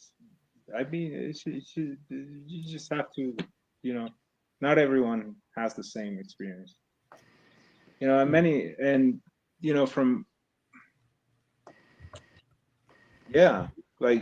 Before her, like I was dating someone and she didn't have kids either. She was quite undesirable. People have trade-offs as well, and women. Maybe it's not what's happening in that side of the world, but in this side of the world, people is equally lonely in each side of the. Men and women are lonely in both sides equally. It's not like over there. Maybe I don't know. I know that here, people is lonely, like in both genders. Okay. Like young people, because older people tend to stay together. Okay, you're saying men and women are equally suffering. Your argument. I was very specific. Very specific. All right. Wait. And I didn't say suffering. I said staying lonely, like staying unpaired.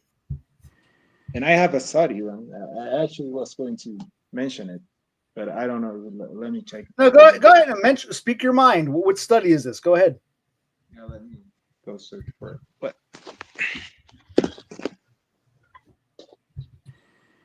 Oh, he's actually got it. I'm not sure. He's going to get it. Okay, where is he? Maybe he ran the study. yeah, it was actually sent by the college I'm in because we have to make a paper on it. It's about voluntary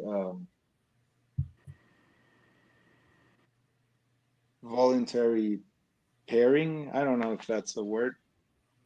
Voluntary, like people getting together because they want to, or what? Yeah. And it's the indicators of what makes people stay together or lonely, and in which relation. And there's also, and it's the there's correlation in the study. That's not whatever. It's not just free association. It's actually fucking statistics. What are the things that keep people together? Intelligence. Intelligence is the main correlator between long-lasting relationships. So real quick. Sorry, Guillermo. What are you drinking, Horse? We're just curious. What are you drinking there? This is my kale drink that I sometimes drink at night. Non-alcoholic? No, man, I haven't had alcohol since New Year's Eve. It's great. Okay, so he's been a teetotaler for all of 25. Let's see how long that lasts. Okay, Guillermo, sorry to cut you off. I was just curious what Horse was drinking. Thanks for the Liquido. All right, so go ahead. You the study you have, Guillermo, that you had to do for your college. What tell us? Yeah, let me go fetch it. I am gonna hit this.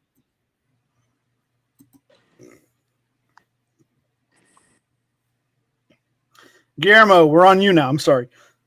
Yeah, I'm trying to fetch this thing. It's Oh, you're still okay. You're still at work. Okay. Yeah, I want to see the name. All right, let them look that shit up. Anyone have any questions for Horsehead Nebula or Guillermo? Does anybody have any questions for Horsehead Nebula or Guillermo? Let's see if I can get this back into focus.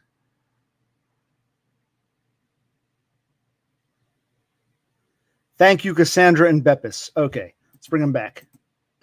Anyone have any questions? Oh, is that a weed pen or a vape pen, Horse? Weed or vape? Is that legal in Texas?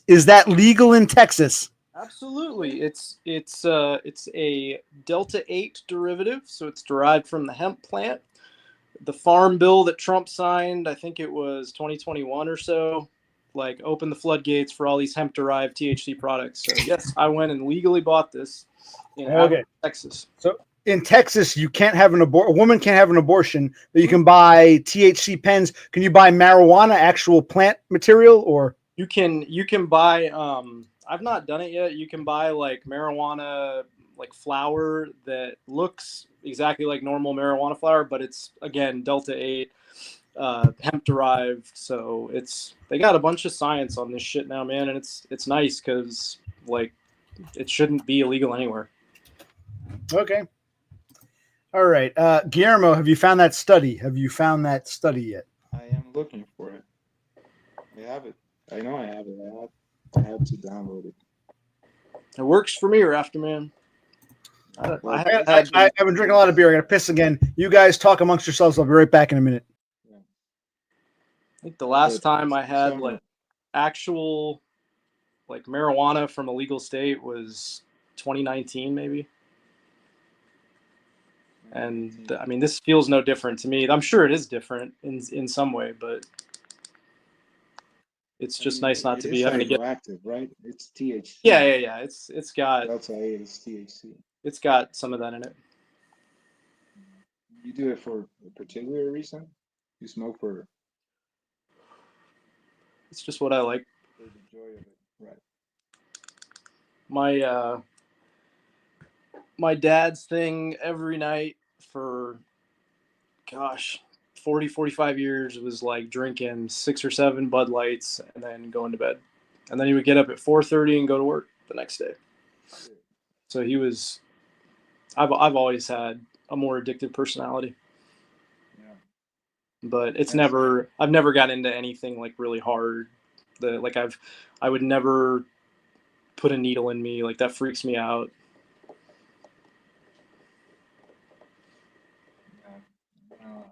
Can you find it? Nah, it must. I'm trying to find it in college now because in the college campus, because it's not on my PDF thing.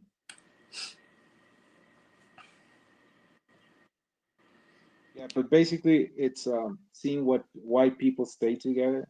Like, what are the indicators? And they studied 3 variables. One was neuroticism.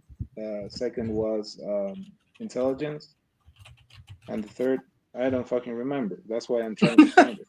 Okay, why people? 3 variables. You said, was the first one neuroticism? Is that what you said? Yeah. What's the second one? Intelligence. Intelligence. What's the third one? Probably attraction. I got to imagine attraction comes into this somewhere. I don't know, man.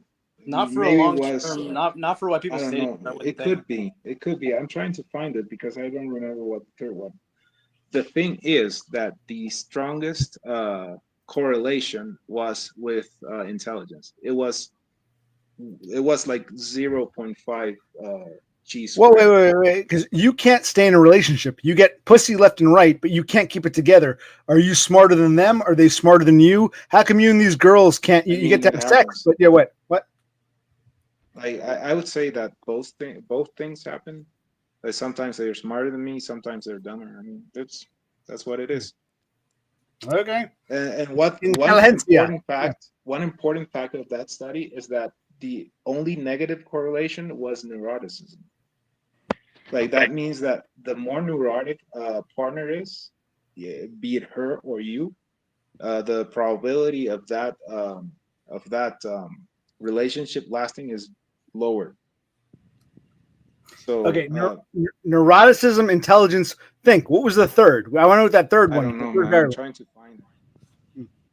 The thing that I've always heard that is like a very good predictor for if a relationship is going to work or not is, like, I don't know if you ever heard of the pursuer-avoider dynamic. No, hold on, stop. Pursuer-avoider dynamic. Yeah, like what that is. Go ahead. Like attachment. Yeah, it's an attachment style. So it could manifest in like I have friends that I have 2 friends specifically. We talk pretty regularly who are in like completely sexless marriages, and in a sexless marriage, the way that develops over time is like domesticity is the opposite of like excitement, of attraction. Like, when you live together, you just usually for a lot of women, the attraction kind of starts to go down. Even if they were extremely attracted to you in the first place, it's just you just become very like. So hear that, boyos. Even if you can attract a woman, with time, she'll even find you unattractive. Just putting that out there. Okay, let's continue. No. She won't find you unattractive, but the markers for attraction to her are going to change. They change in terms of like, because when everything's new, it's like, oh my God, I'm so excited, and let's explore each other, and let's have fun, and you're so wonderful. And then you live with them, and it's like, there are a million things this person does that make me completely unattracted to them. So you have to have good communication to be able to figure out what those are. And in a pursuer-avoider dynamic, like the situation with my friends' marriages, the husband he has a very high sex drive, as lots of men do. The wife is getting older. She has less of a sex drive. It's after having kids. And there's probably a bunch of other little things that he does that drive her crazy. Maybe there's big things that he does that are fundamental, that push her away. So he keeps coming at her, looking at bids for affection. In some cases, maybe even going over the line a little bit and like engaging in sex that she probably didn't even really want. And that makes her more and more averse to it, makes her anytime. Okay, so you're saying, wait, stop. The husband is still horny, the wife has lost interest. When the husband tries to like force the wife, she loses even more interest. Cassandra's saying it's not always on the woman's side. You're saying it's the man. Right. Well, okay. Well, it's not right because it sounds like it's the man still wants sex. He still has a healthy sex drive. The woman is saying, I've lost interest. The more you push me, the less I want it. So Cassandra says it's not always on the woman's side, but you seem to be saying it's always on the woman's side. Is what you're telling me. No. I don't. It more. I've read a lot of literature about it. It more often will happen where the man is the pursuer and the woman is the avoider, but it absolutely can work the other way around. Usually with a woman trying to get some kind of emotional connection with her husband, and the husband has no interest in it and shuts down and doesn't communicate, and that creates a whole other host of problems. And so like that dynamic gets created in a lot of marriages. I don't even think horny is like the right word, because for a lot of men, like you very directly associate sex and love. The sex is the way that I'm experiencing that type of love with my wife. And that can be a positive thing, but when you're reliant on that, then it can create this effect in your wife of like, I shouldn't be entirely responsible for his self-esteem. That's a huge burden for me. And it just gets worse and worse and worse because the husband keeps going after her and the wife keeps going, I don't want any part of this. And they stay together just because of inertia and the fact they have kids. And then you get, a guy who's like 10 years deep and he hasn't had any type of affection with his wife and he's completely dying. And I have two friends that are in different situations, but they're kind of similar and they both have that dynamic. Okay. So yeah, this shit is extremely hard. Like I think it only gets harder after you actually find somebody and then you start really figuring out who each other are. It can get real messy. Yeah, that's true. Okay. Yeah, but wait, stop. Here in a minute. 1 second. Last question for Horse. With your two friends who have this problem, was on the male side or the female side? Who caused it? Was it really the female who lost interest, or you can be honest, your two friends? It was one of them that I had talked about was the one that eventually she went absolutely off the deep end and started doing meth, and they are now thankfully divorced. But no, in both cases, it's the guy pursuing his wife, because from a man's perspective, you think, okay, well, when we first started dating, every time we saw each other, we were all over each other and there were no problems. There was none of this like nitpicking. Why has this person changed? And that's what I talked about earlier with like, you change so many times over the course of the relationship that there could be a moment when you both have changed so much that you're not even on the same page with shit anymore. And that would be really. No, I'm happy to hear it. Okay, so in your cases, it was both always the guy wants sex, the wife is the problem. Okay, good to know. Good to know. So we got 2 out of okay. All right. Okay. All right. And I mean, I have friends that have good marriages too. I have friends that are in. I'm sure you do. Yeah. Really healthy relationships. All right, Guillermo, you found the study. You want to share that with us? Yeah. I was like the title is actually it's in Spanish. Fuck that. wait. Here's the translation. It's associative mating in intelligence, psychoticism, extroversion, and neuroticism. Those were the variables. Well, I'm sorry. What were the variables? We know neuroticism. What else? Yeah. What else? Psychoticism. Extroversion. Extroversion. Yeah. Okay. And, what was it? And none of them showed correlation other than neuroticism and intelligence. Okay. So, yeah, but okay, this goes a little bit outside of the topic because these are people that selectively, got together. It's couples. And these are predictors to how much those relations are going to last. And somewhere in the study, I mean, I'm not going to read the whole thing right now. It talks about, many theories, that why this could be happening, discussions. And the main thing about intelligence is mainly about, the environment, like where you meet your potential spouse. It has a lot to do. So to the fact that to the possibility of meeting someone in your same intelligence level. So I would say that, you know, maybe, you know, people could be finding each other in situations where they are there because of their intelligence, like a university. like university and work, and maybe even therapy, man. Like maybe even sitting around other retarded people. You know. I'm sorry, I deal with this. Okay, hold on. Cassandra, what did I ignore? I apologize. I'm trying to deal with you and the chat and Horse and Guillermo. Repeat your question. What did I ignore? I'm not deliberately ignoring anyone. I just got a lot to deal with here. I'm winding down. I'll probably go another 5 minutes or so. I've enjoyed this. I really have enjoyed. Even if we disagree, we should do this again sometime. Cassandra thinks I'm ignoring her. What is it you want to ask us, Cassandra? Also, let's look here. Here's the dying goal. What does Cassandra want to ask us? Cassandra has a question. She thinks I'm ignoring her. What? I don't know. Okay. Interesting study. I'd like to do this again sometime. Thank you for joining me. Right now, it's 2 a.m. where I am. Dos, and it's 1 o'clock in Abilene, correct? 1 o'clock in Abilene. What time is it in Ecuador? Same time as me or him? What time? Dos? Yeah. All right. Nothing personal. I'm a little drunk and tired. I've enjoyed this. You want to do this again sometime? You're both always welcome. Guillermo, don't be scared. Thank you for coming on. Horse, always good to see you. The three of us may not always agree, but it's good to have a discussion. So are you guys open to coming back on in the future sometime? Absolutely. Sure. Awesome. You and I agree more than I think I would have realized on a lot of things. And you have interesting perspectives. So yeah, absolutely. So we'll compare notes. Tambien, Guillermo, tambien. You agree? Also? It was very stimulating. Likewise. Ooh.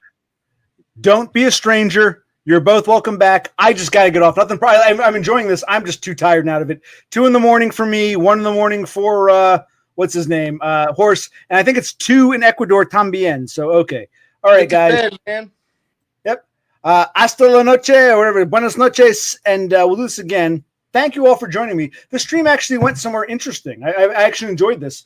Despite disagreements, we can disagree, but still be, amigos, the tres caballeros.